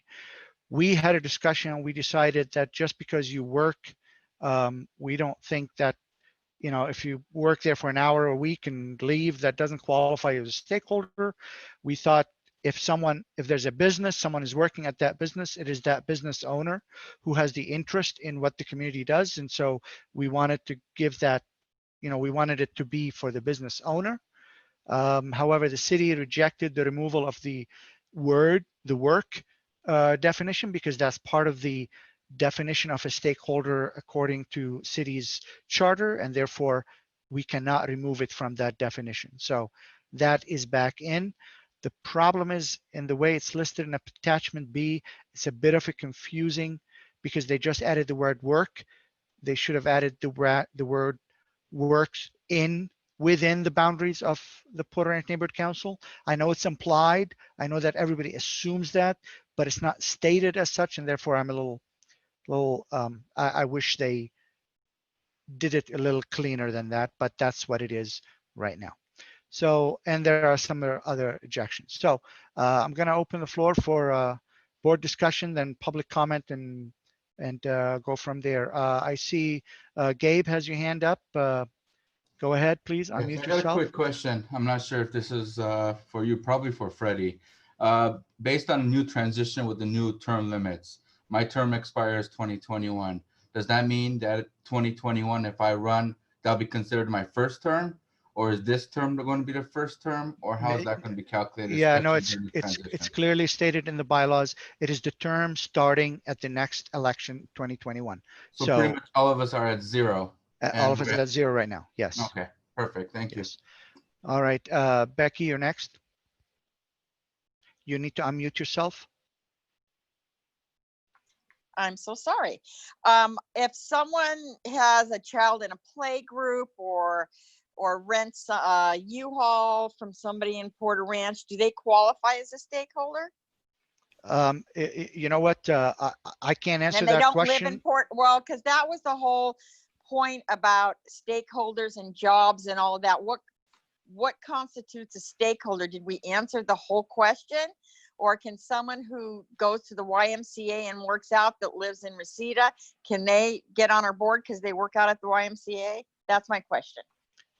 If they, let me, you know, if they convince the city that they are a community interest stakeholder, then they can take on the open at large position. So the city does not have a clear rule on people who don't live here or work here. And so it's pretty innocuous then. Okay, thank you very much for your answer. Okay. Jason? You want to raise your hand, David, on the system? Jason? I just wanted to thank the bylaws committee for all the work that they've done on this. And I think this is an important thing that we're doing here for the future. And I know it was a lot of work, but I appreciate it. And I think did a very good job. I just had a question. If you can scroll up on the description number 2. Yes. The third sentence. Can you read that? Is that correct? The way it's read there? No. A yes vote, a majority. Yeah, I didn't think it was correct. Correct. You're right. It should say it must receive a yes vote from a majority of the board members present and eligible to vote. I apologize. I Yes. just want to bring this to your attention. Thank you. But yeah, once again, thank you. Good work. We did the heavy lifting, so I think we all did a really good job, and the board was very engaged. So thanks. Okay, Brandy? Yeah, I also wanted to thank the bylaws committee as the only person who was staunchly against removing the work allowance. I'm of course happy about the rejections, but despite this going in a way I like, it doesn't mean that I'm not very grateful for all the effort that was put into this, and I just want to say again, thank you. Thank you. Any other board members? David Balin, were you trying to? Yep, I can't. There I go. But I couldn't find the hand. But thank you. Have we decided on who is going to vet the oncoming candidates that plan to run for the neighborhood council? Is it going to be the Porter Ranch Neighborhood Council, or will it be the city? If you're talking about the regular election cycle, that's the city, not us. Okay. But if it's when someone is applying to fill a vacant seat, then it would be important for us to make sure that member is vetted properly. Okay. Thank you. The other thing that I want to mention too, I forgot that, and I'll come to you, Jason, in a second, that starting with the next election, before every officer's election, which is every 2 years, every board member needs to resubmit their qualifications paper to the secretary to make sure that they continue to be eligible to be on the board as they were when they ran the first time around. We don't have a system to do that right now, and I think it's important that we do so. That will happen that way. It's also clearly stated that any board member has the responsibility on their own. If their condition changes, if they move, if their eligibility changes, they have an obligation to bring that to the attention of the board and move off the board. So that's important for our system. But that's a couple of things that I remember from that discussion. Jason, go ahead. Sorry, I forgot one thing. If we do still have some questions, I know Becky was raising some questions about certain eligibility and things. Do you think it's necessary to ask for clarifications on anything based on what you've heard from the board members in terms of, I know it's pretty vague, but we might consider asking, now that we've gotten this approval, we might consider asking for some clarifications. Yeah, I think one of the things I've been thinking about is doing standing rule clarifications. So using the standing rule process to clarify item on the bylaws. And I don't know if it's going to be able to address everything that we're wondering about. And I think the city intentionally needs to make sure it doesn't put itself in a box to exactly define everything that qualifies as a work, because that's a moving target. At some point it's a judgment call. But I think for a number of items, yes, we should use the standing rule approach to clarify and provide specificity on items on the bylaws. So maybe at the retreat we could talk a little bit. We'll see. Thank you. Okay. Just a suggestion. Or Thank you. Becky, you're muted.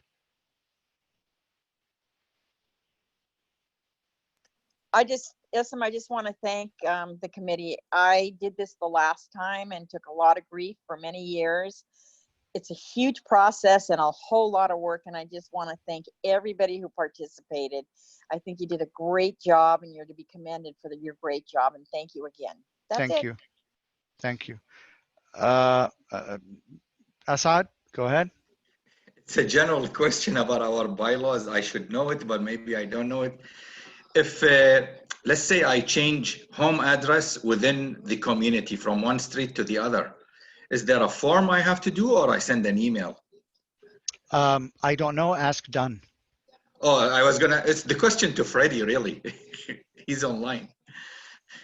Freddie, you want to address that? I'm changing address from one street to the other, but with the same community where I live. So again, the only time your stakeholdership would actually be needed would be during the elections. I see. That's when the city would take charge during rare elections. And then also, since your bylaws now added that part to show your stakeholdership status, that would be up to you as the board to decide those procedures.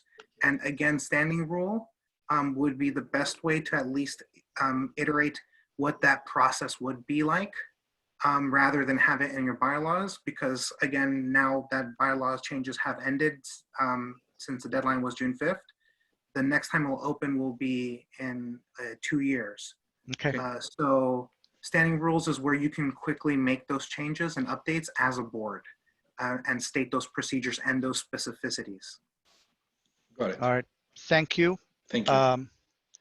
With that, I'd like to open the floor. Sherry, let me allow you to talk. Go ahead. Yes, I'd like to thank the board. I was on Becky's committee changing the bylaws several years ago, and it's arduous. You can't think of everything, and it's a big mess, but you guys did a great job. The other thing I wanted to comment on this board is because I've been involved with 2 other neighborhood councils since I left your board in 2017. And the way that you fill vacancies, Issam, and before that, Paula Crasium, your predecessor, this board, I've seen like 4 different neighborhood councils and how they fill a vacancy when people either move out of the area or decide their health issues or they're tired of the whole thing. Porter Ranch, you guys should applaud yourselves. The way you appoint new stakeholders to board seats is second to none. I've seen real lame, ramshackle, unprofessional ways of appointing board members, and their bylaws are not much different from yours at all. So thank you, Issam, for running a tight ship. And when you do the appointments, you're fair. You give everybody time to speak and give their little dossier or resume, and you vote. And I applaud you guys. Thank you. Thank you.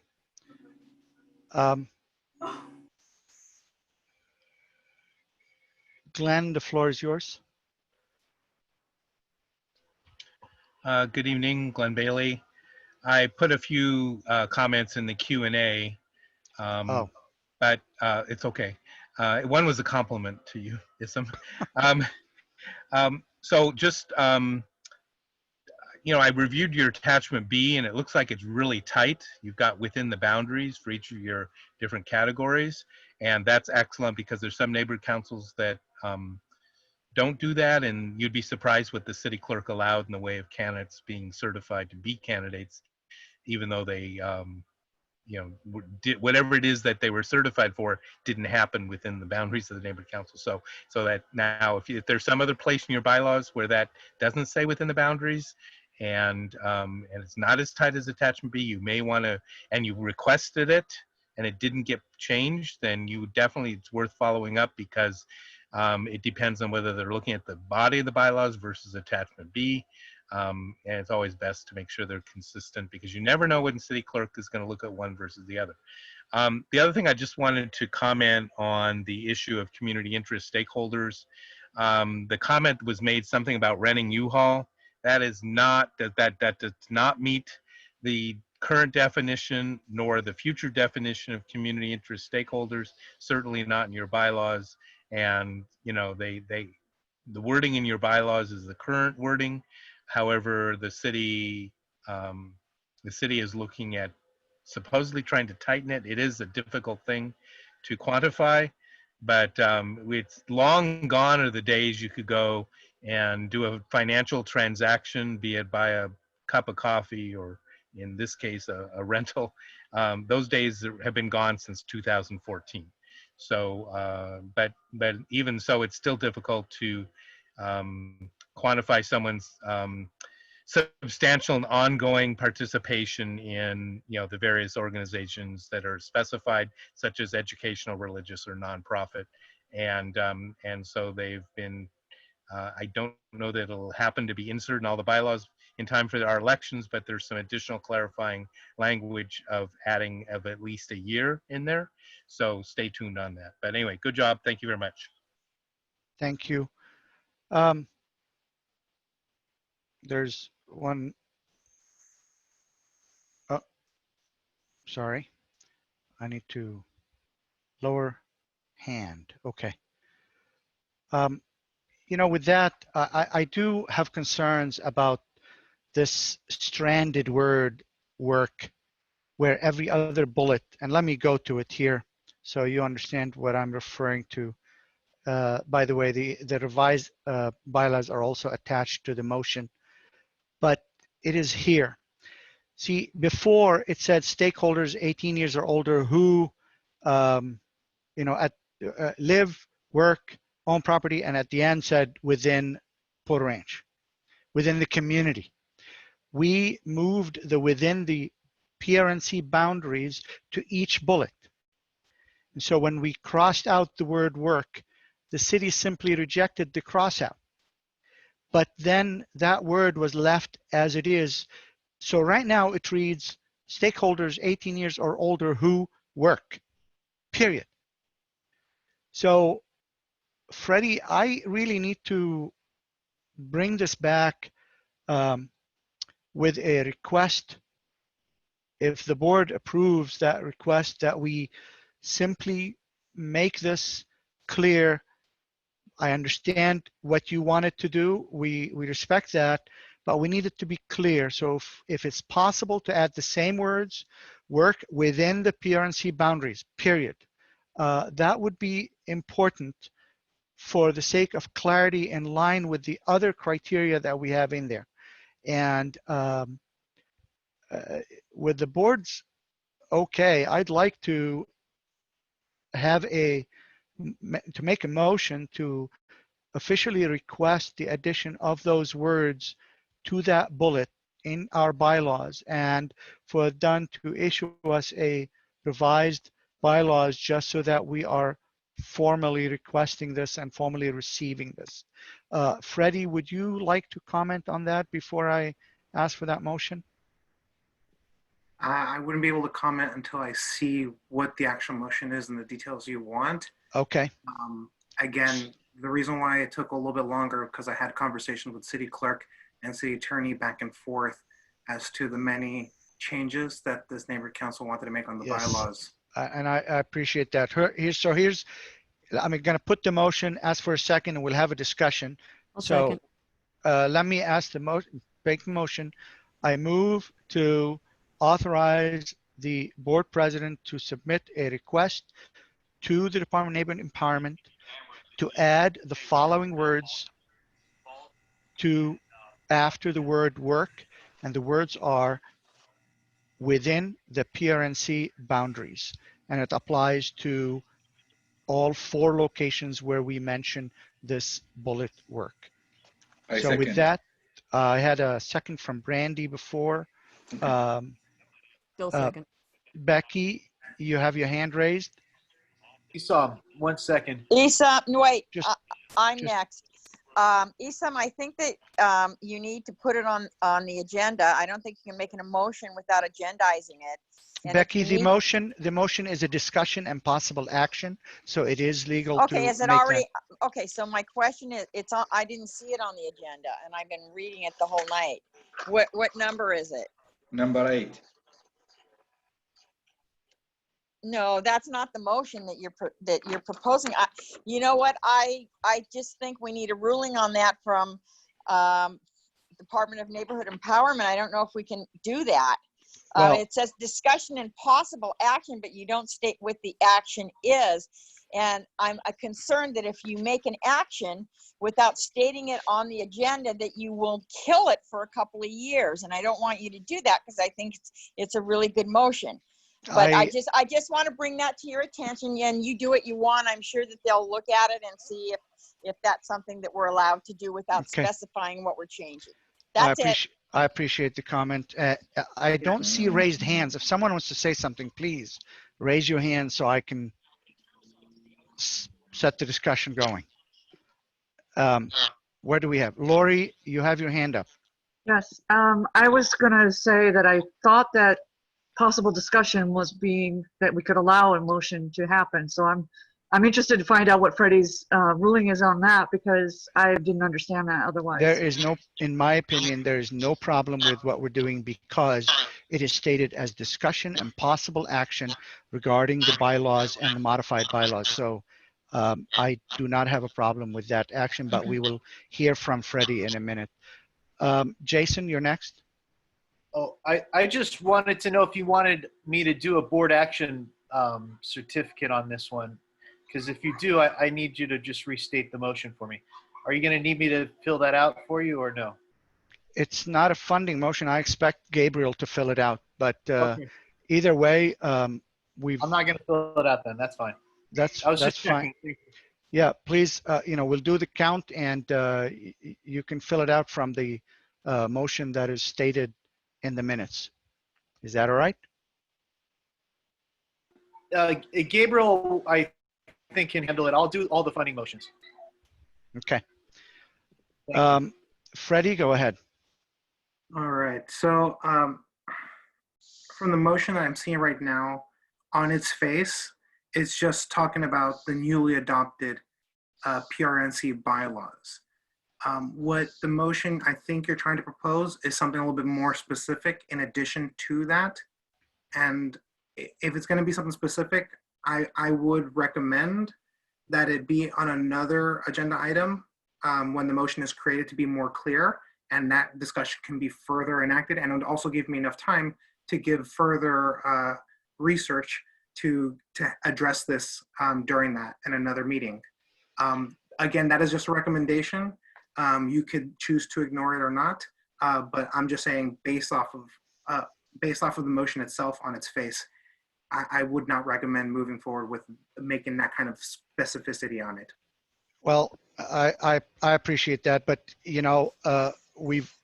it's always the case when we have a discussion and a possible action on an item, it puts it on the agenda for public participation, which we will have in a minute. And, that is the outcome of that discussion, and that is the action that was defined as a note to the public that there might be possible action on those bylaws. So I appreciate the concern, but I would like to move forward with it. And if the motion gets rejected at the city and say go back to the board and get us another vote, we will do that. But it's I on the agree with you, agenda Isam. as a I possible agree with action you. for that reason. So Yeah, I read appreciate it that way too, So let Isam. me okay, Brandy, your hand is up. Yeah, so my experience from not just PRNC, but also other boards is that possible action is sufficient for any non-funded motion. If the motion involved any financial component whatsoever, it would have to be far more specific, including hard numbers. But for a non-finance item, possible action has always been the recommended statement for allowing these kind of changes. So I agree with Isam's assessment based on the experience and things that we've been told formerly from other done representatives. Okay, thank you. Becky? I just, want you to be aware that if you make the motion and it's not within the charter, that it dies for a couple of years. As long as you're okay with that, go ahead and do what you feel you have to do. But that's all I'm trying to point out. I don't want it to die for a couple of years if it's something important that we need to do because we didn't agendize it. We could have a special meeting in a week for 10 minutes once we get the clarification. I'm just letting you, I'm just, and if you could restate the motion, I'd really appreciate it. That's all I want to say. I'm just trying to help. Okay. Let me open the floor. Ms. Daniels, you can go ahead. You have the floor. Can you hear me? Yes. I agree with everything that you said and that Brandy said. There's absolutely no problem voting on this motion. This is a crucial motion because PRNC did not do anything wrong. Somebody had either done or the city attorney's office, I'm sure, inadvertently took out more than they should have. And this is a crucial fix to make sure that what you intended and what your bylaws originally said is restored. And there's absolutely no reason that you can't vote now on that. And it needs to be shepherded through Dunn and the city attorney's office as quickly as possible to make sure that it's not left the way it is. Thank you. Okay, so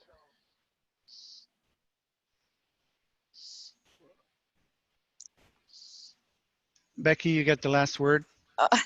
Thank you. Can you restate the motion, please?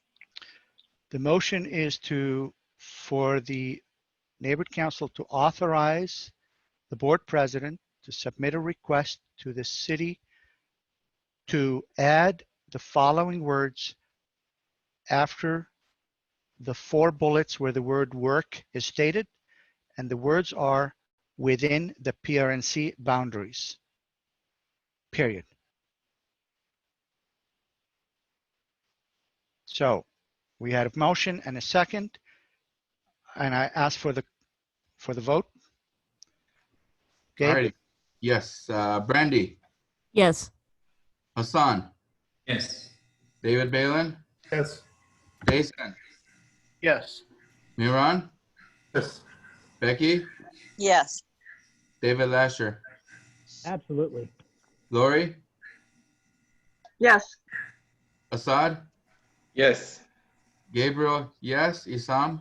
Yes. And motion passes. I want to remind everyone, as Don noted to us, that these bylaws are effective immediately, so we are under their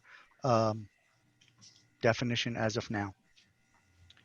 Okay, I appreciate that. Thank you. Let me go back to the PowerPoint, and I apologize for this mix-up here. Number 9 was the consent calendar, the 3 items, 2 meeting minutes, and 1 monthly expenditure report. Unless anybody wishes to pull an item off the agenda of consent calendar. I wish to pull the attachment D separate. Okay, we'll Please. pull the monthly expenditure report off. Anything else? Okay, without objection, I ask for the approval of. Wait, I have a question. I'm muted. Go ahead. Okay. Are you talking about like the consent calendar on page 4, item 7 that says consent calendar? I have a question. It is item number 9 on the agenda. I know what number it is on the agenda, but what I'm a little confused about, are you talking about item 1 on the May 13th minutes? There are 3, yes, the item. I know item, there was a lot of stuff to go through and study. I just want to make sure that I am on line with exactly which calendar we're looking at here. So let me just give me the time to answer the question. The answer is there are 3 items on this consent calendar. They are the meeting minutes from May 13. They are the meeting minutes from May 21st, and they are the monthly expenditure report for June. The rules are if anyone wants to pull one of these for discussion, let me know, like the way Assad stated. So the expenditure report is pulled off the consent calendar to discuss after we vote on what is remaining. If someone wants to pull another item from the consent calendar, let me know and we will pull it as well for discussion. So if anybody has a desire to pull either of the meeting minutes for discussion or for comment, let me know now. Well, I'm talking about consent calendar, item number 7 on page 4. And it just says approved February 26th. Do you see that page I'm talking about? I just have a question. Approve the March 11th, 2020 meeting minutes. Are you on this? Am I on the wrong page? Or Becky, is this... if this is a question about the May 13th minutes, then let me pull it off the calendar so you can ask the question. We get a clarification. Okay. So I'm pulling the May 13th meeting minutes off the consent calendar for a question. Well, okay, perfect. Anything about the May 21st meeting minutes that need to be discussed?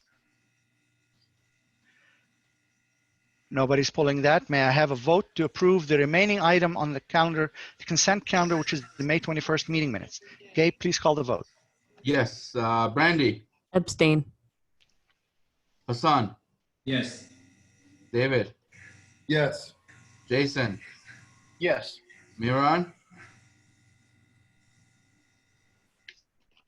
Miran. Yes. Okay. Becky. I'm not sure because I'm not sure if my question was answered. I'm sorry. Becky, I don't know if I can vote on it. I'm sorry. I'm not getting it. Okay. Maybe if I can tell you what my issue is, maybe you can just tell me if I'm in line or out of line. We are voting on the May 21st meeting right now only. Okay. So what is your vote, Becky? Yes. Sorry. No problem. David Lasher? Yes. Lori? Yes. Assad? Yes. Gabriel, yes. Isam? Yes. And motion passes. Okay, let me pull up the 2 items that were pulled off the agenda. The first one was the monthly expenditure report by Assad. Assad, go ahead. Yeah, can you, Jason, please elaborate a little bit on it, if you could? Thank you. And Let can you me give pull us it a up. date? Give us a date. Let me put it on the screen. Okay.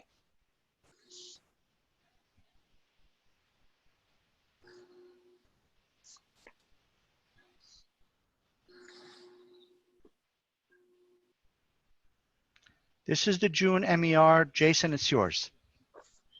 Okay. So this is the MER for the close of the fiscal year. So it looks like we have somewhere around 9,000. See the net available in the upper right-hand corner. And then the outstanding we'll get to at the bottom, $687. And then the next box is the budget. So you can see that you can see the expenditures in the different categories, community improvement projects. We were under budget by 5,000 and we went over in NPGs. And then you can see for the other thing. And then these are our expenditures for both credit card transactions and checks issued.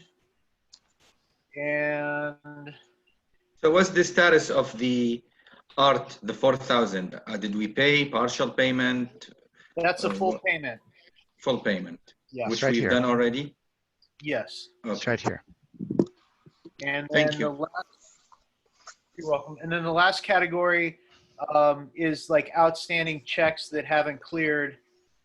And Brandy, it looks like there's a BMR to you. I don't know if you didn't get it or something, but you might want to follow up with city clerk on that. But the other things are checks that just need to be cashed.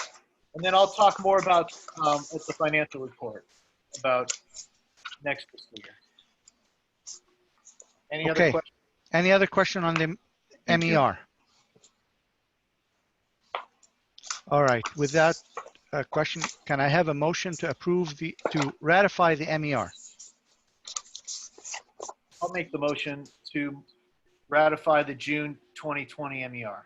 Thank you. Second motion. I'll second it. Balin seconded the motion. Let me see if hands are raised. No hands are raised. Gabe, please call the vote. Yes, Brandy. Yes. Hassan. Yes. David Balin. Yes. Jason. Yes. Miran. Miran. Yes. Is he here? We need a vote. Yeah. No. Yeah, okay. Becky. Yes. David Lasher. Yes. Lori. Yes. Assad. Yes. Gabriel. Yes. Isam. Yes. And motion And I'm sorry, but a thumbs up on the screen does not show up in the record. So please, we need a vocal yes or no. The second item that we pulled off the consent calendar is the first one, which is the May 13th meeting. Becky, you had a question on that item. Please pose the question. Okay, I've got all these papers here, so hold on a second. Can you hear me? Yes. Okay, my question was, I have two questions on the expenditures, if I can find it. One of them was an $800 charge to Baja Fresh. And I was wondering what that's for. I can answer Is that that. for, hold on a sec. Is that for one meeting or what was that for exactly? Yes, that was the one meeting where we were giving everyone their what do we call them? Their citations, their for the public fire. safety. Yeah. Yes, Okay. and the COVID had just started, so everything had to be wrapped and everything was specifically that way. Okay. Okay. And then there's another name. You know what? I'm going through all these papers. As you can see, there was another motion for like, there's a Wendy Moore and then the top person's name. And then there was a charge and I was wondering what that was for. The James Brown, I think. There you go. Okay. Yeah. What was that for? That exactly. was first aid and CPR classes that were done by the education. Okay, perfect. That's all I needed to know. Thank you, I wasn't clear on that and I just wanted to make sure. All right. Thank you. Any other question on the meeting minutes? Hearing none, can I have a motion to approve the meeting minutes? Yeah, I'll make a motion to approve May 13 minutes.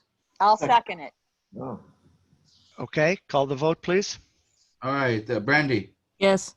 Hassan. Yes. David Balin. Yes. Jason. Yes. Miran. Yes. Becky. Yes. David Lasher. Yes. Lori. Yes. Assad. Yes. Gabriel. Yes. Isam. Yes. Motion passes. Thank you. Let me move on.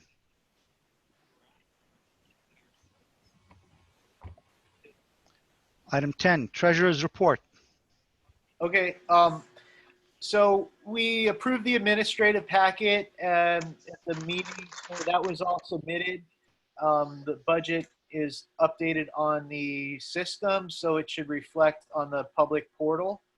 And I look forward to further discussions at the retreat. And like I said in the MER report, it looks like we're going to be able to roll over somewhere in the neighborhood of $9,000, which is very good news. We spent down below the $10,000 threshold, so that was very good. And nothing really going on. We got the 32. Go to the 32,000 budget, and we have 31,855 available. So we're off and running with our new budget, and everything's good. The card is active, and we can issue checks. So that's about it. If anybody has any questions, but I think look forward to discussing things at the retreat for the future planning, what people want to do, and things like that. Thank you. David Lasher, go ahead. I've got a question. I looked at bylaws and I'm not finding it there, but a board member can't have a relative benefit track. We have, correct? I can't hear you. Can you speak up? Yeah, you're cutting off for some reason. Is that better? Yeah, a little better. Okay, good deal. A board member can't benefit from any kind of agreement we make, like a family member can't be part of a project we're funding, correct? Yeah, like I'll give you an example. When we were doing tree trimming, for example, city attorney wanted to make sure that we weren't trimming trees in front of any of our board members' houses, for example. That you know, so there can't be. Yeah, I mean, I guess Freddie could answer better, but yeah, you can't have any personal financial benefit. But David, let me ask you, if you have any concern about conflict of interest, Right. I strongly recommend you bring him up to the city attorney, not in this forum. Fair enough. I know it's not in the bylaws, but yeah, I wasn't talking about, like, you know, cutting a board member's lawn. More of, we're awarding a specific contract, and a board member might have a relative actually working with the same company that's benefiting the contract. I will talk to the city attorney. Thank you. If you have any concern, please. Yes. All right. Anything else on the treasurer's report? Okay, let me move on. Item 11. Assad and David, the floor is yours. We are about 15 minutes behind schedule, so I would like you to help me come back on schedule if you can. You got it. We'll try our best. Okay, so this is a discussion and possible action on the lack of progress on the installation of the approved left turn signal at the intersection of Wilbur and Rinaldi. And basically, you have the description in front of you. I'm going to try to go briefly through it. We have increased traffic volume. Everybody knows that in AM and PM rush hours. And Rinaldi is as crazy as the 118. The city and LADOT addressed most of the intersections. You have Mason addressed, Tampa, Corbin, all of them, except this intersection is left as the orphan. Now, we've been trying initially through the land use committee to get involved with the developer that was doing some work on Wilbur and Rinaldi. However, along the line, somehow through the channels, it fell through planning, through lack of CD12 interaction. So we as the safety committee are trying to find a way to expedite on LADOT. And not to go into too much detail, the report that LADOT submitted to planning without even coming to PRNC, land use or safety committee shows like a very simple number, 30 or 40 trips per day. However, 37, I believe. Okay, and then you have the developer came into PRNC stating that he's running 24/7 operation with 130 parking. So basically, we're expecting at least 600 round trip trips a day, which is at least 1,000 trips a day rather than the 37 in the report. Plus, LADOT had used very old data for the traffic volume. They ignored all the accident reports that are well documented. And we as a committee, Gabriel, David, and myself, been trying to talk to CD12. However, we've been bouncing between Eric Moody and Colin Crew and all of them and telling us it's the COVID. And the COVID has nothing to do with it. LADOT is doing, increased work through the city. All the departments are doing wonderful jobs, street services, streets LA. So for us to get that this intersection is left because of funding and all that, and to add to it, the poles are already dropped on the lot, and they are dropped. We're over 2 months now. Yeah, exactly. And it's just dropped. And these are galvanized poles, but the inside is not galvanized. So even now, the way they are storing it in there is going to be unsafe to put it back. So we see a lot of issues, and we're trying so that there is no Brown Act violation between the Land Use Committee and the safety, that David and myself would be allowed to take the lead to talk with Streets LA, LADOT, and with the CD12 to get some response from CD12 really to get us going. I mean, Hannah Lee had talked a lot with the developer, and planning states that. This is not a statement we throw lightly. The planning report shows that they had extensive talks, and as a developer, this should have been picked. This is over a $5 million project. The intersection improvement as a whole shouldn't be more than 50,000. And we as a PRNC should have talks with the developer and get them to cooperate with us and get LADOT plans done rather than sitting like that. And I'll let my co-chair, David, take the floor. Go ahead, David. I think we said enough, and I don't want to take up too much time, but the community needs this. This is a very violent corner. People come off of Wilbur at high rates of speed. And if we don't push to get this signal implemented sooner than later, there'll be more accidents here. And when they start building and everybody starts looking at the development going on in the corner, more accidents are going to happen. So we need to move forward. Okay. And the language for the motion we're seeking is the last paragraph, right where it says therefore. After that, the motion is the motion to authorize David Balin and Asad Al-Najjar to pursue this matter on behalf of PRNC and reach a prompt solution to have the developer, LADOT, and Council Office 12 commit to the immediate improvement of this intersection and completing construction September 30th, 2020. All right, so second the motion.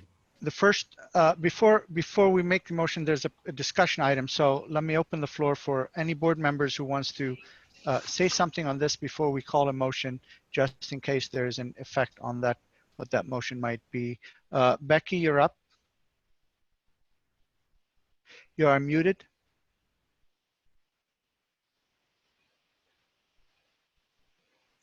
I have a couple questions since I live at the corner of Wilbur and Rinaldi, and I have picked a lot of dead bodies up off that corner. First of all, have you or David on both committees had any community meetings related to this issue, whether they be virtual or involving the community?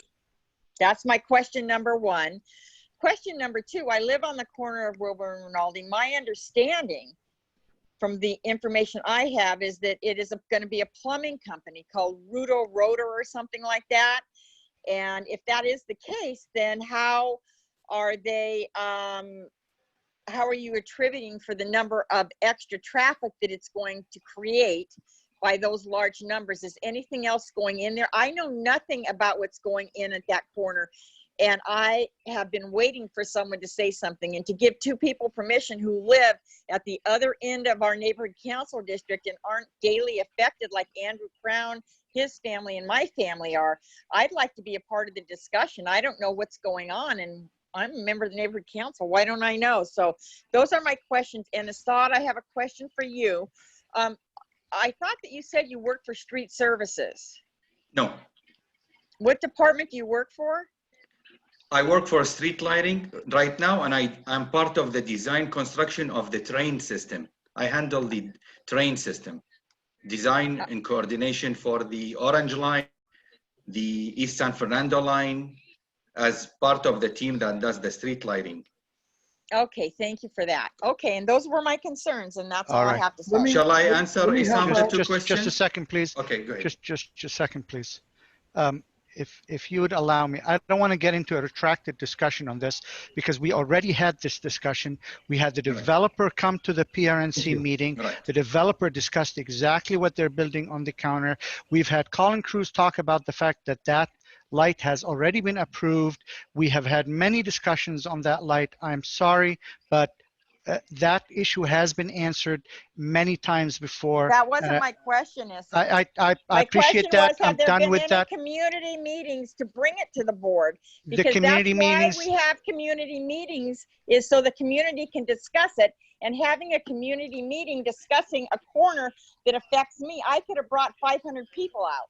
okay, we And had now I have 2 people. discussions. We had discussions on that Okay, corner at the PRNC meeting, and I'm sorry that that was not enough, but we had Okay, I'm just community sorry that meetings on the, that. the community meetings aren't being for the community, that they're just for a select Okay. group of people. Okay, thanks. David Lasher. No, can I move on? Okay, okay. I've Well, done she my deserves best an to answer. answer. I She did my deserves best. an I did my answer. best to answer Okay. the question. Let's move on. David Lasher. Thank you for trying there, Sam. I actually attended a committee meeting or two with safety that discussed this issue. I don't know, everybody here has probably seen accidents there. We certainly heard about them.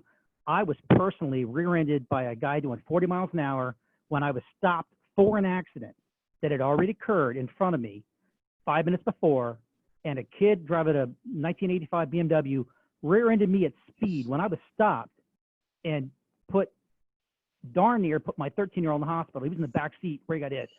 It needs to go forward. I support the action. I've personally been impacted by this this intersection, and I've seen other accidents we've all seen there, but it's absurd.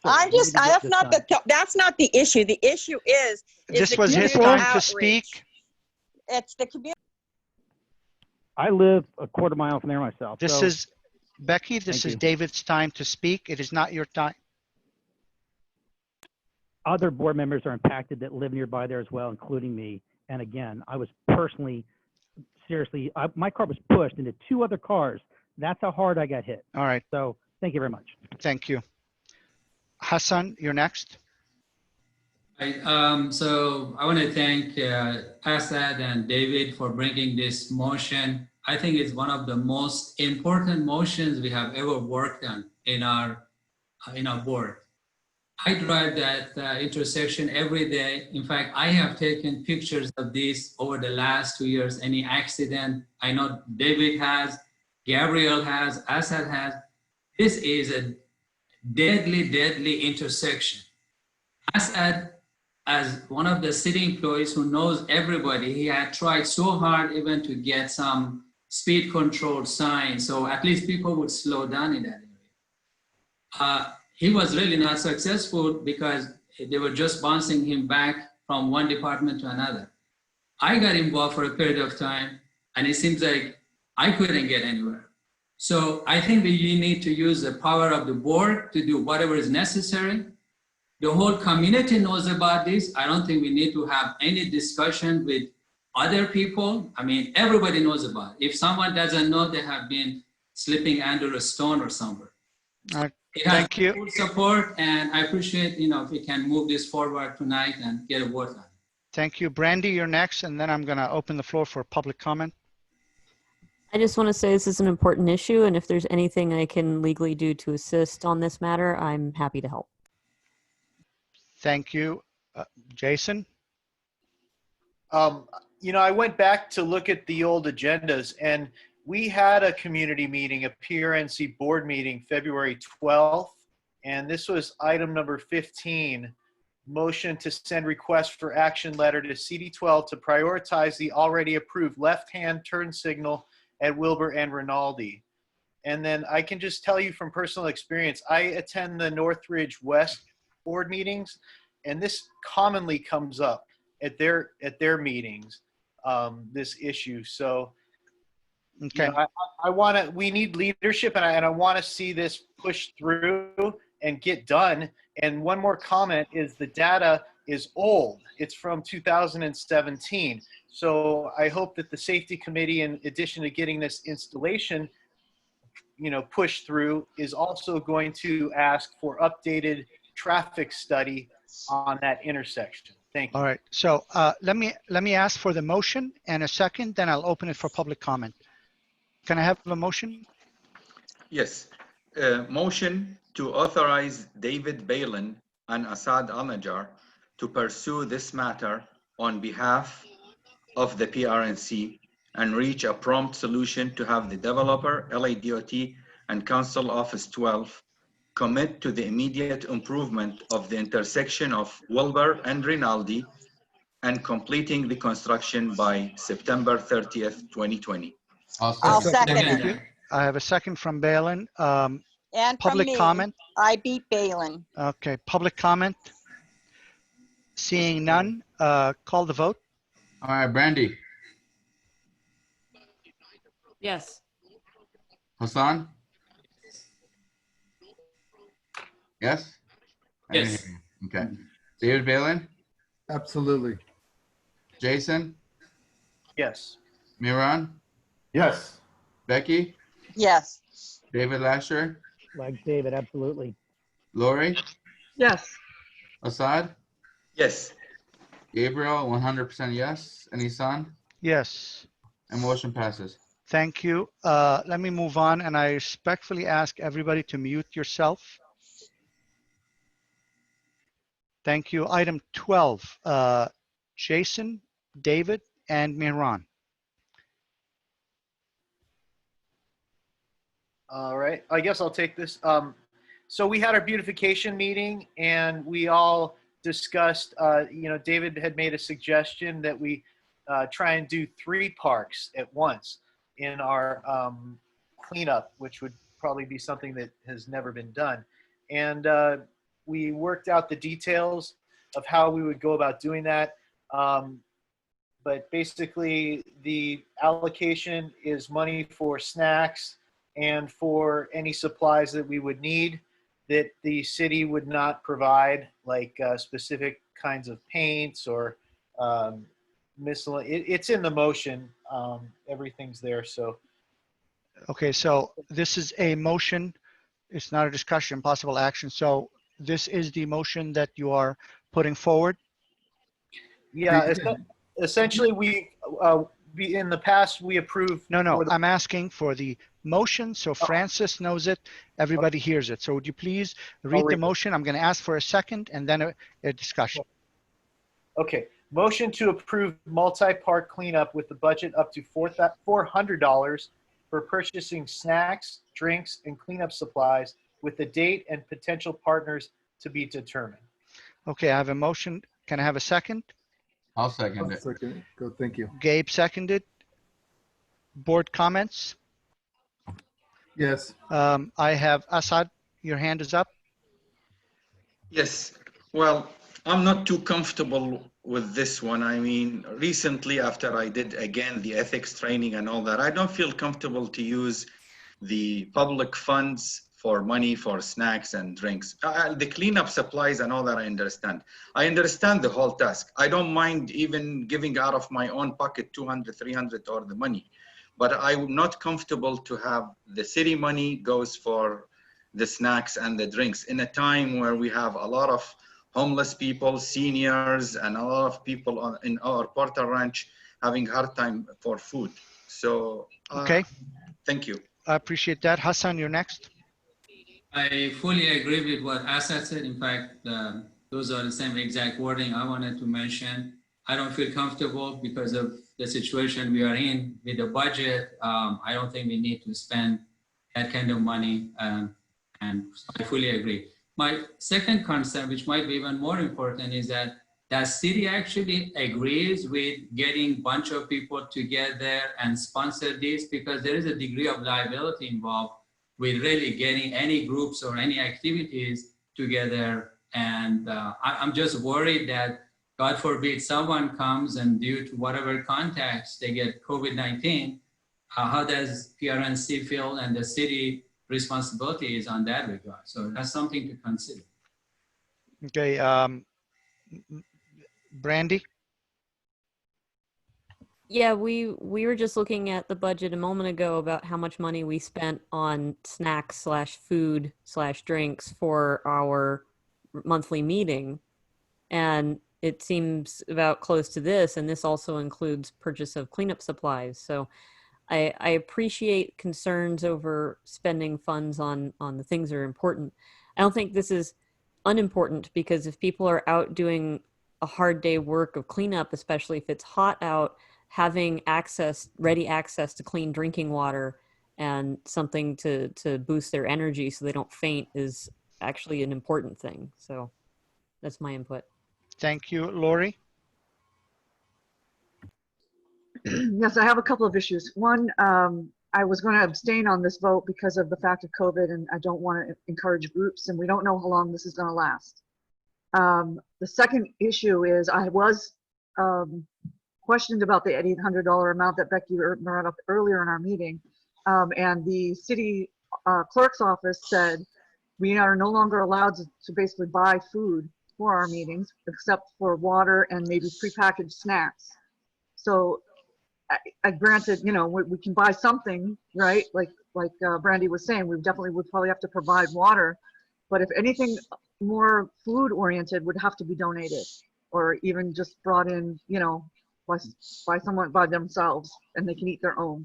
We're not supposed to buy anything that isn't prepackaged. That's why we did the $800. You know, the burritos were pre-wrapped. You mean because of COVID? Correct.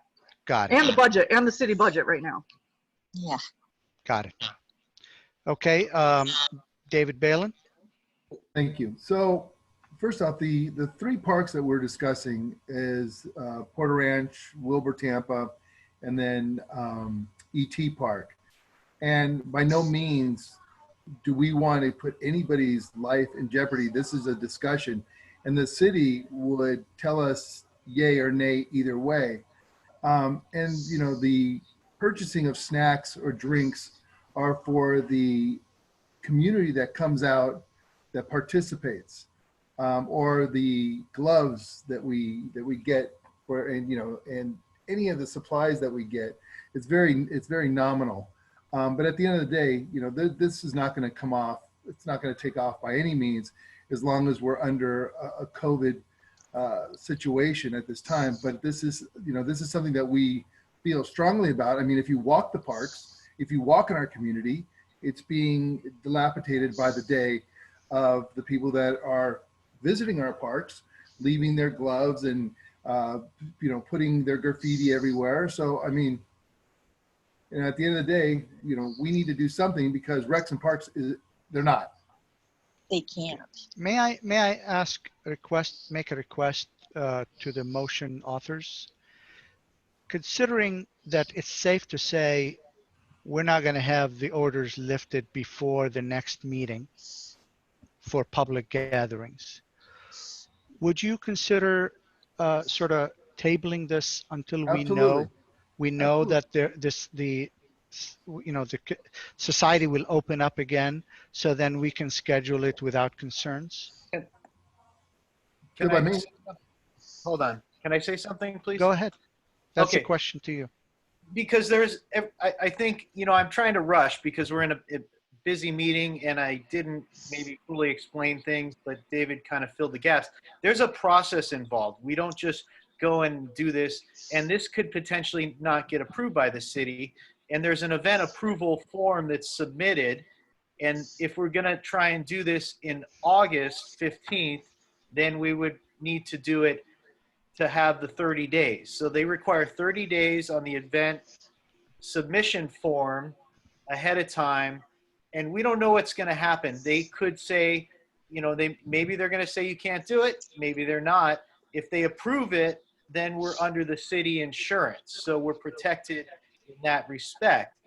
But I wanted to just explain the process, that it's event approval. Okay. And then with respect to the snacks and things, I think that, you know, we could eliminate the snacks. It's just like people are out there working and they're, you know, it's going to be hot, you know, and it's nice to have something for, these are all prepackaged snacks. That's what the motion says. It's not for, we're not wouldn't do sandwiches or anything like that. It would be, everything is for prepackaged snacks. So. Okay, let me continue with the board comments. Becky, you're next. Okay, Jason, it's a great idea, but you know, I work for a doctor. I'm in a high risk situation. I think your idea is fabulous, but I think the timing is off. I can't authorize people to go in and pick up gloves that people have left in a park. because of COVID. And my whole thing is COVID, and I say no, the city needs the money more. I agree with Lori, and I think, you know, we should, I agree with this, actually. I think we should table it. I think it's a great idea, but I don't think it's the right time. And I know you did a lot of work, both you and David and Moran, and I just want to thank you for that. But COVID is just, it's overshadowing everything. Okay, and Hassan? Yeah, so, you know, my point is, let's postpone this and, you know, maybe introduce it in the next board meeting. The weather is getting warmer and hotter, so probably August is not even the very best time of the year to do this kind of work. Push it hopefully through maybe around September, so we can have a discussion next time we meet.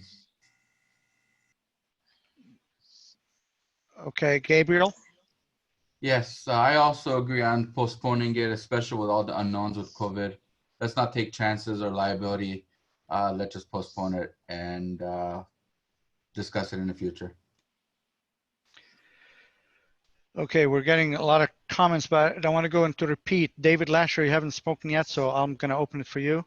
I don't think we're going to be out of COVID and some of these restrictions until November, December. It's tied to that. I think we should definitely table it. Okay, Brandy?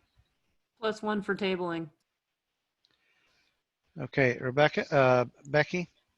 Just to mention about the snacks, working for a doctor, it's really important to have water and something to eat for people who are working in the sun. So I'm not against that. I just am against doing it during COVID. Okay, now, unfortunately, we have a motion and a second.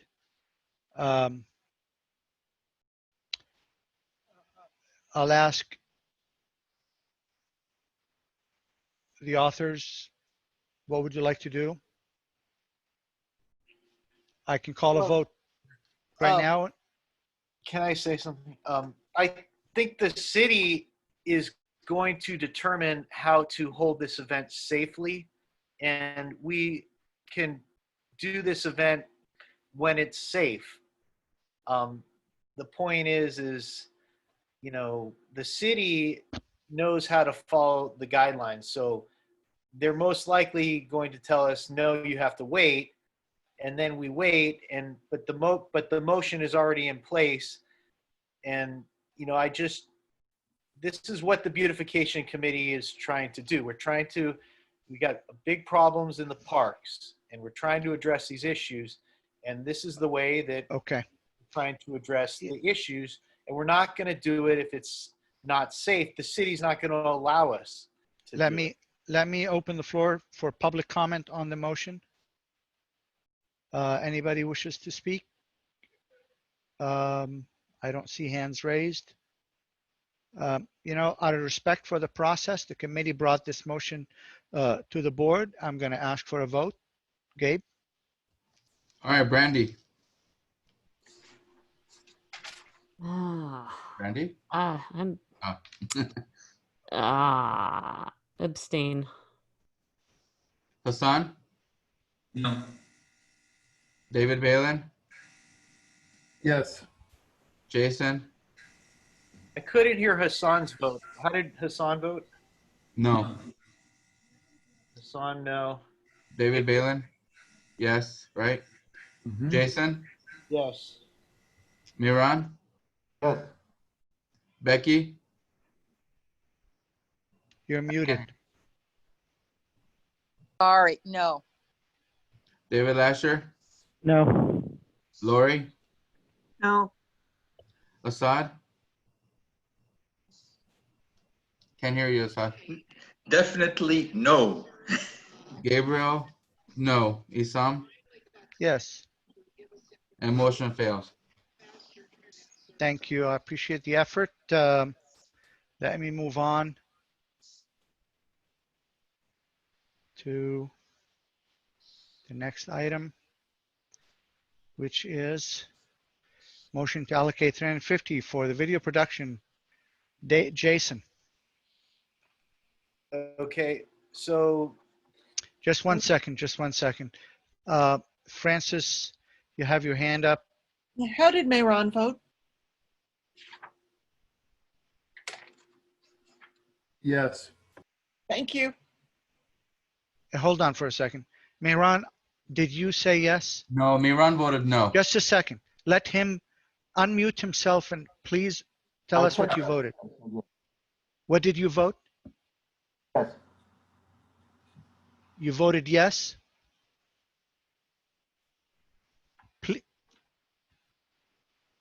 Please unmute yourself. Yes, I said yes. Okay. Francis, you have that? Got it. Thank you very, very much. Thank you. Assad, Okay. you still have your hand up?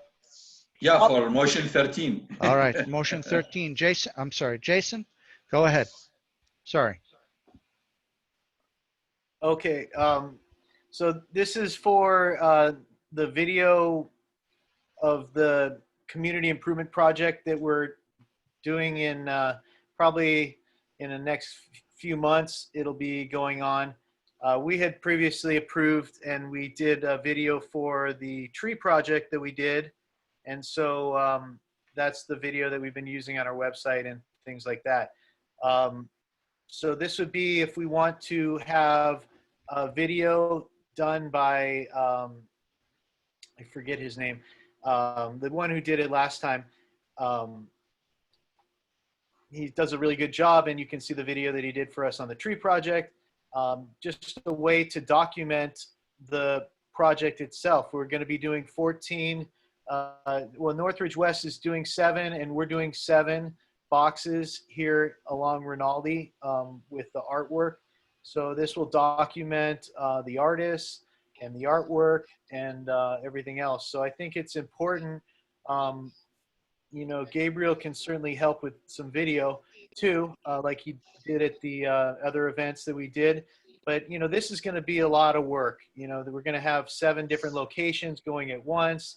And I just think it's important to have, people always say, like, you know, how do I know about the tree work you guys did? Or how do I know, you know, so I think we ought to use these videos to get the word out about what we're doing and what we're spending money on. So that's the idea. It's $350 up to $350 for a video, and it'll be about usually they're like about 3 to 5 minutes long.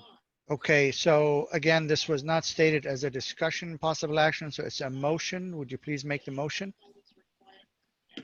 Motion to allocate up to $350 for video production of fiscal year 2021 community improvement project. Okay, we have a motion. Can I have a second? I'll second. Lori's seconding. Board discussion. Assad, you're up. All right. So again, I love the idea. I love videos. I love the before and after. I do it at work for every single project I do, but I'm not comfortable with the $350. There is a lot of schools. There is a lot of talent out there in Porter Ranch that can do it for us. This is a good outreach opportunity. I mean, Jason is saying 7 locations. We could have 7 groups from 7 different schools. Even CSUN School of Film can participate and have it as a PRNC project. This way we could come and say, this school did this segment, this school, that segment, put it all together. We have a nice camera. We have talented Gabriel. There is myself. There is the before and after. We can do it as a community project rather than paying someone $350. And even this paying someone, if we're going to pay someone, I'd rather see 3 competitive bids and we pick one rather than we're just assigning it to someone out of the blue. Thank you. Okay, thank you. David Lasher, you're next. Yeah, I think it's a great idea. Before and after is great, and the public work I do for cities, we like to have before and after photos as well. I've got other concerns though. You know, having worked in the film production industry, I don't know what you get for $350. That's like 2-3 hours of work for an editor, not the time that would make this really great.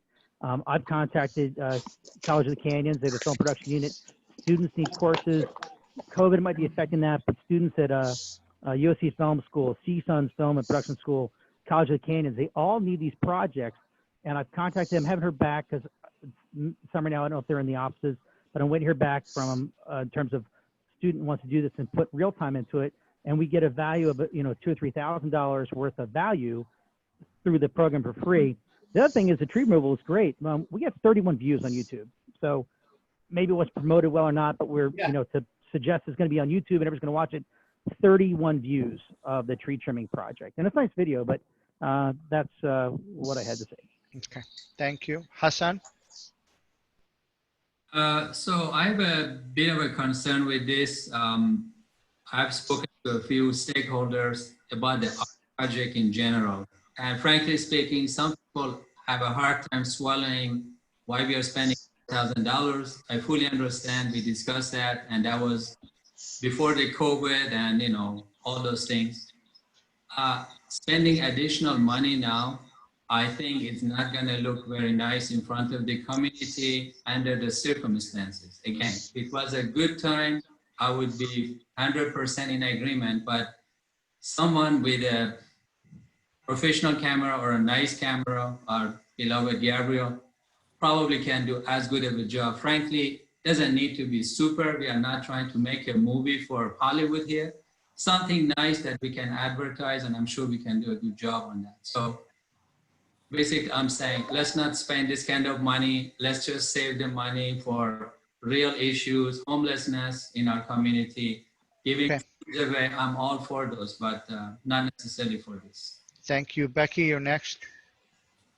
Would you please unmute yourself? Muted me. Okay, gotcha. Okay, first of all, PRNC has a camera that takes movies. Secondly, I think that on our budget, I think we should limit it to essential services with what the city's going through and the serious needs of the people within the city of Los Angeles, the people of Porter Ranch and our council district. And I'm even thinking that painting these boxes is probably not the most important thing we need to do right now, because people are not having a roof over their head and they don't have food. And I think that we kind of need to rethink how we spend our money. And my vote is for essential services. And that's just my opinion. Thank you. Thank you. David Balin, you're next. Thank you. I got it. First off, I agree with Becky, essential services, but please keep in mind that this money has been paid by PRNC and by the councilman's office, and this is old. This has been going on now for over a year. But Jason, I wanted to ask you, isn't 1111 doing a video? Is this something that we could just step aside on wasting money? Because I believe they are going to be doing a video for this work. Please respond.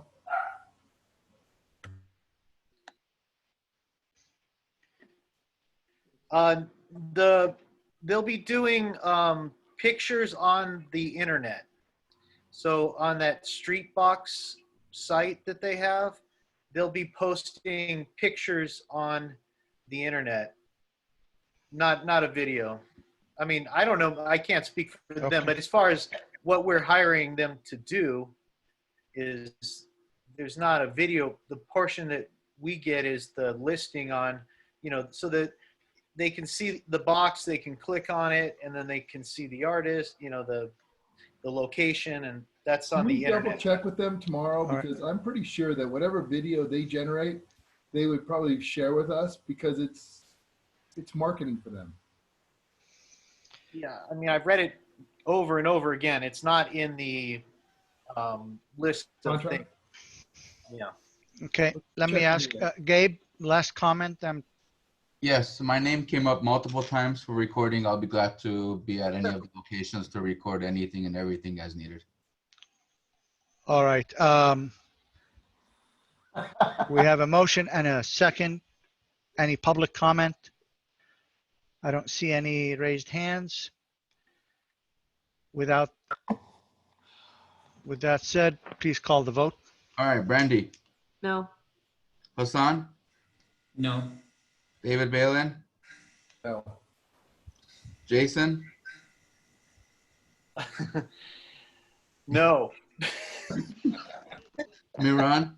No. Becky? You guys better help me, though. Hold on for a second. Becky, you are muted. Nobody's going to help me, huh? I'm the only one minding the rules. I say no. And All I'll right. help you, Jason. David Lasher, No. Lori, No. Assad, No. Gabriel, no, Isam. No. Motion help you. be held. Who's I'll going to help help you. me? Anybody? Thank you. We love you, Jason. Let me move on to the next item, which is the last item. And Thank we God. are almost half an hour behind schedule. So let me pause for a second here. So as you know, we have a retreat to plan and to do. This will be the first virtual retreat. We'll try to conduct it as we conduct our meetings. However, we need to get it done so that we can discuss allocation of budget items. So, you know, considering that a big part of it is budget, I'm going to ask Jason to say a few things about it, but it's also a big part of it is outreach and planning for outreach to the best we can. And I'm going to ask Lori for some comments on that. But ultimately, I would like us to come out of this with some schedule to hold that meeting. So hopefully we can get to that as quickly as we can. So we have 20 minutes. Jason, make your points. Well, I think we should just kind of divvy up the tasks. We have to figure out what we need to do.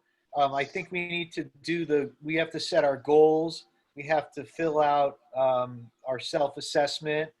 And so I think we ought to organize, you know, who's going to take the lead, who's going to work together to do the planning and the agenda. And, you know, I just want to understand the logistics of things. I can certainly handle the budget presentation or, you know, we're going to go through committees like last time.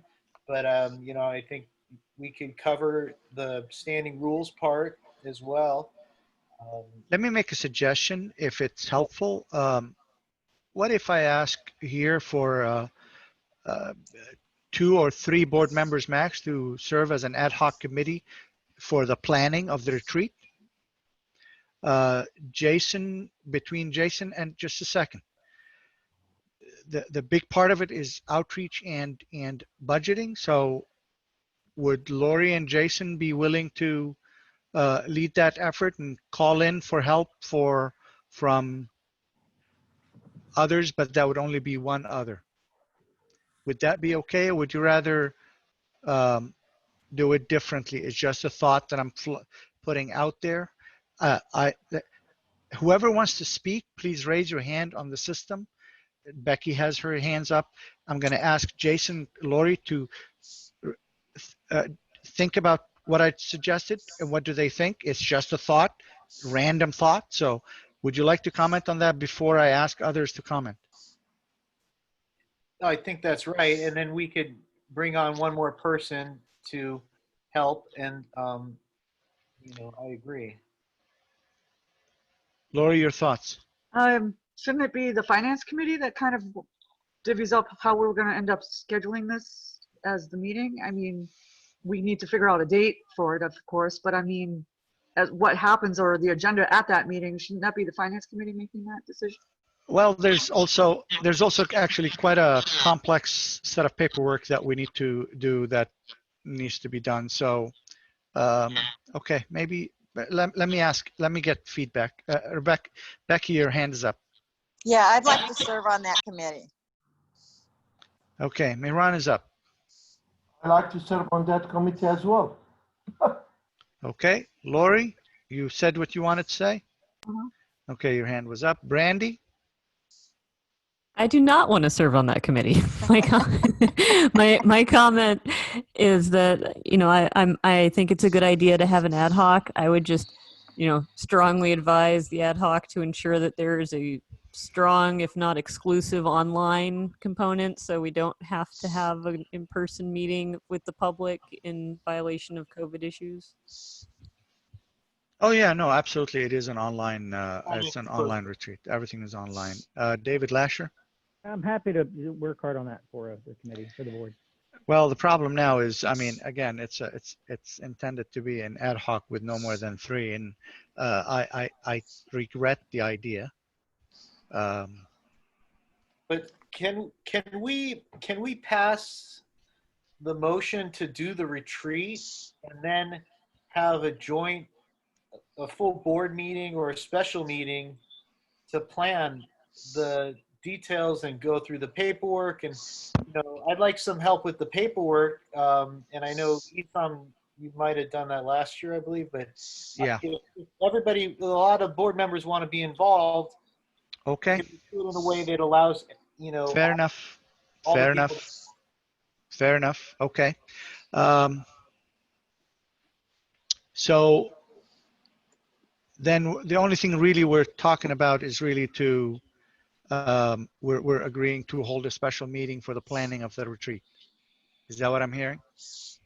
Yeah, it's just a scheduling of planning of the, so can we talk about when we want to have it and iron out a few details now and then hold a special meeting? Fair enough. Someone please mute yourselves. Okay. Schedule-wise for the retreat, if we think about just a period of 2 weeks to keep it in that, not picking a date right now, just the period. We obviously gotta, the budget form is in, so we're okay, but to begin spending, we need to make sure we allocate budgets properly. So we should do this sooner than later. We are at the beginning of July.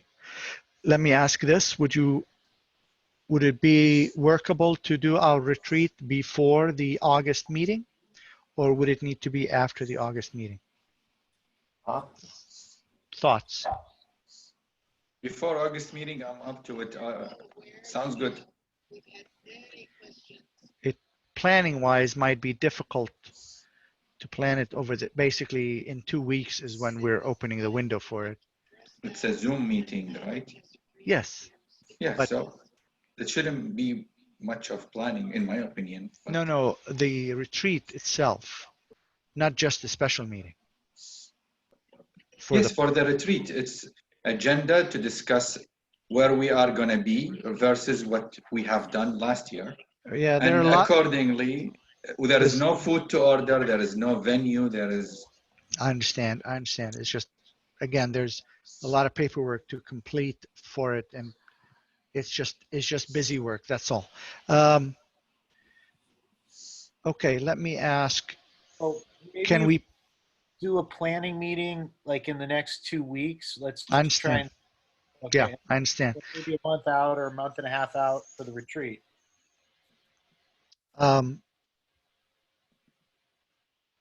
Okay, can I ask for, how about, can we plan for a retreat during the week of August 17th? Just a thought.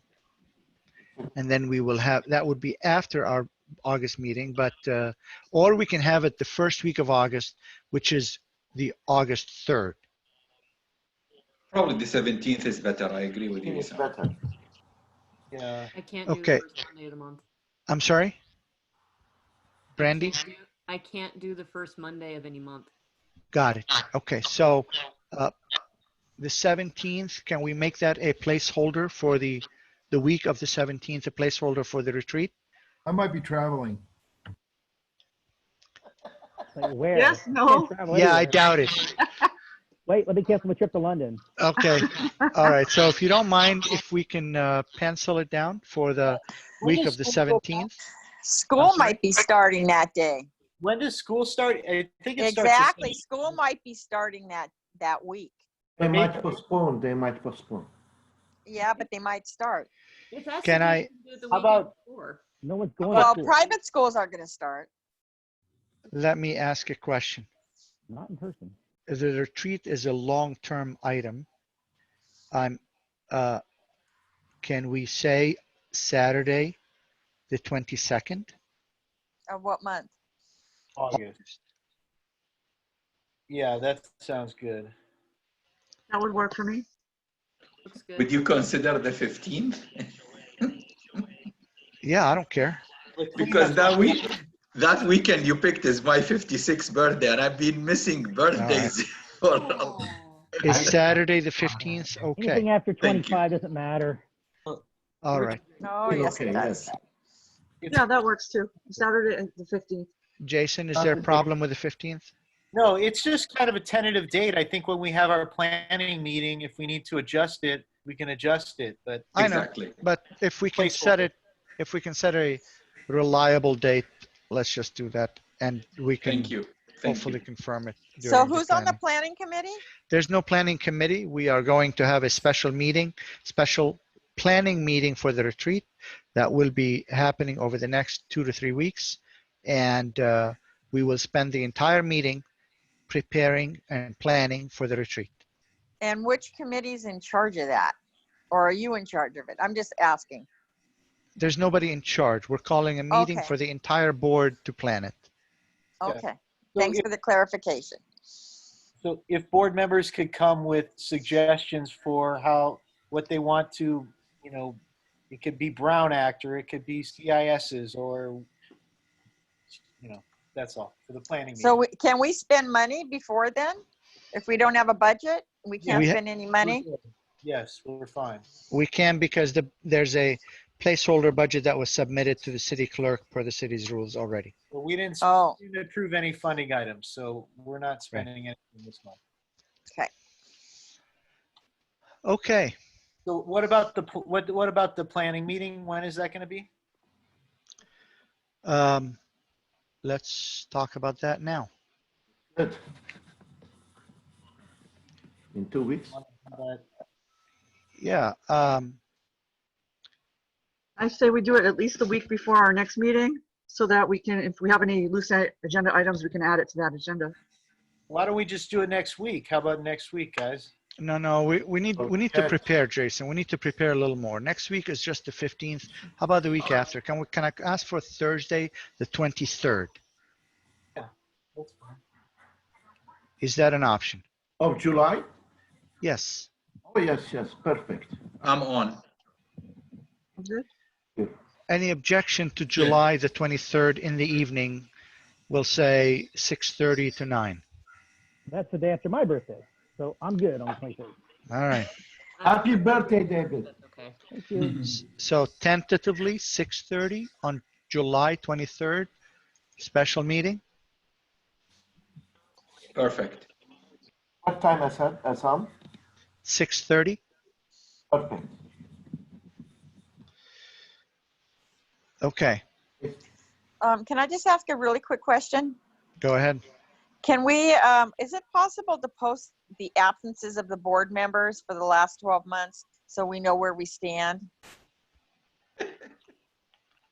To post them where? For Gabriel to let everybody know where they stand as far as their missed meetings. Yes, we will send it out to the board as a whole. Thank you. Thank you. I believe Okay, that was already posted.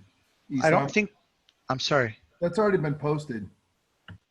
Well, we'll update it. I don't think we need a motion here. This was just. No, I don't think so. It's just a request. I just asked if somebody could. I mean about item 14 on the agenda. So we're good for tentatively for the 23rd for the special meeting, and then tentatively for August 15th for the retreat. Just a quick comment. So when we say special meeting, I hope some folks will not be jumping thinking that we are rescheduling the special meeting. So just we do special meetings all the time. I hope people will read the agenda before they jump. Yeah. Okay. Well, I won't be there, so I won't know. All right. With that, I think we're good. Yay, So, good job, Isam. Without objection, Have a good night.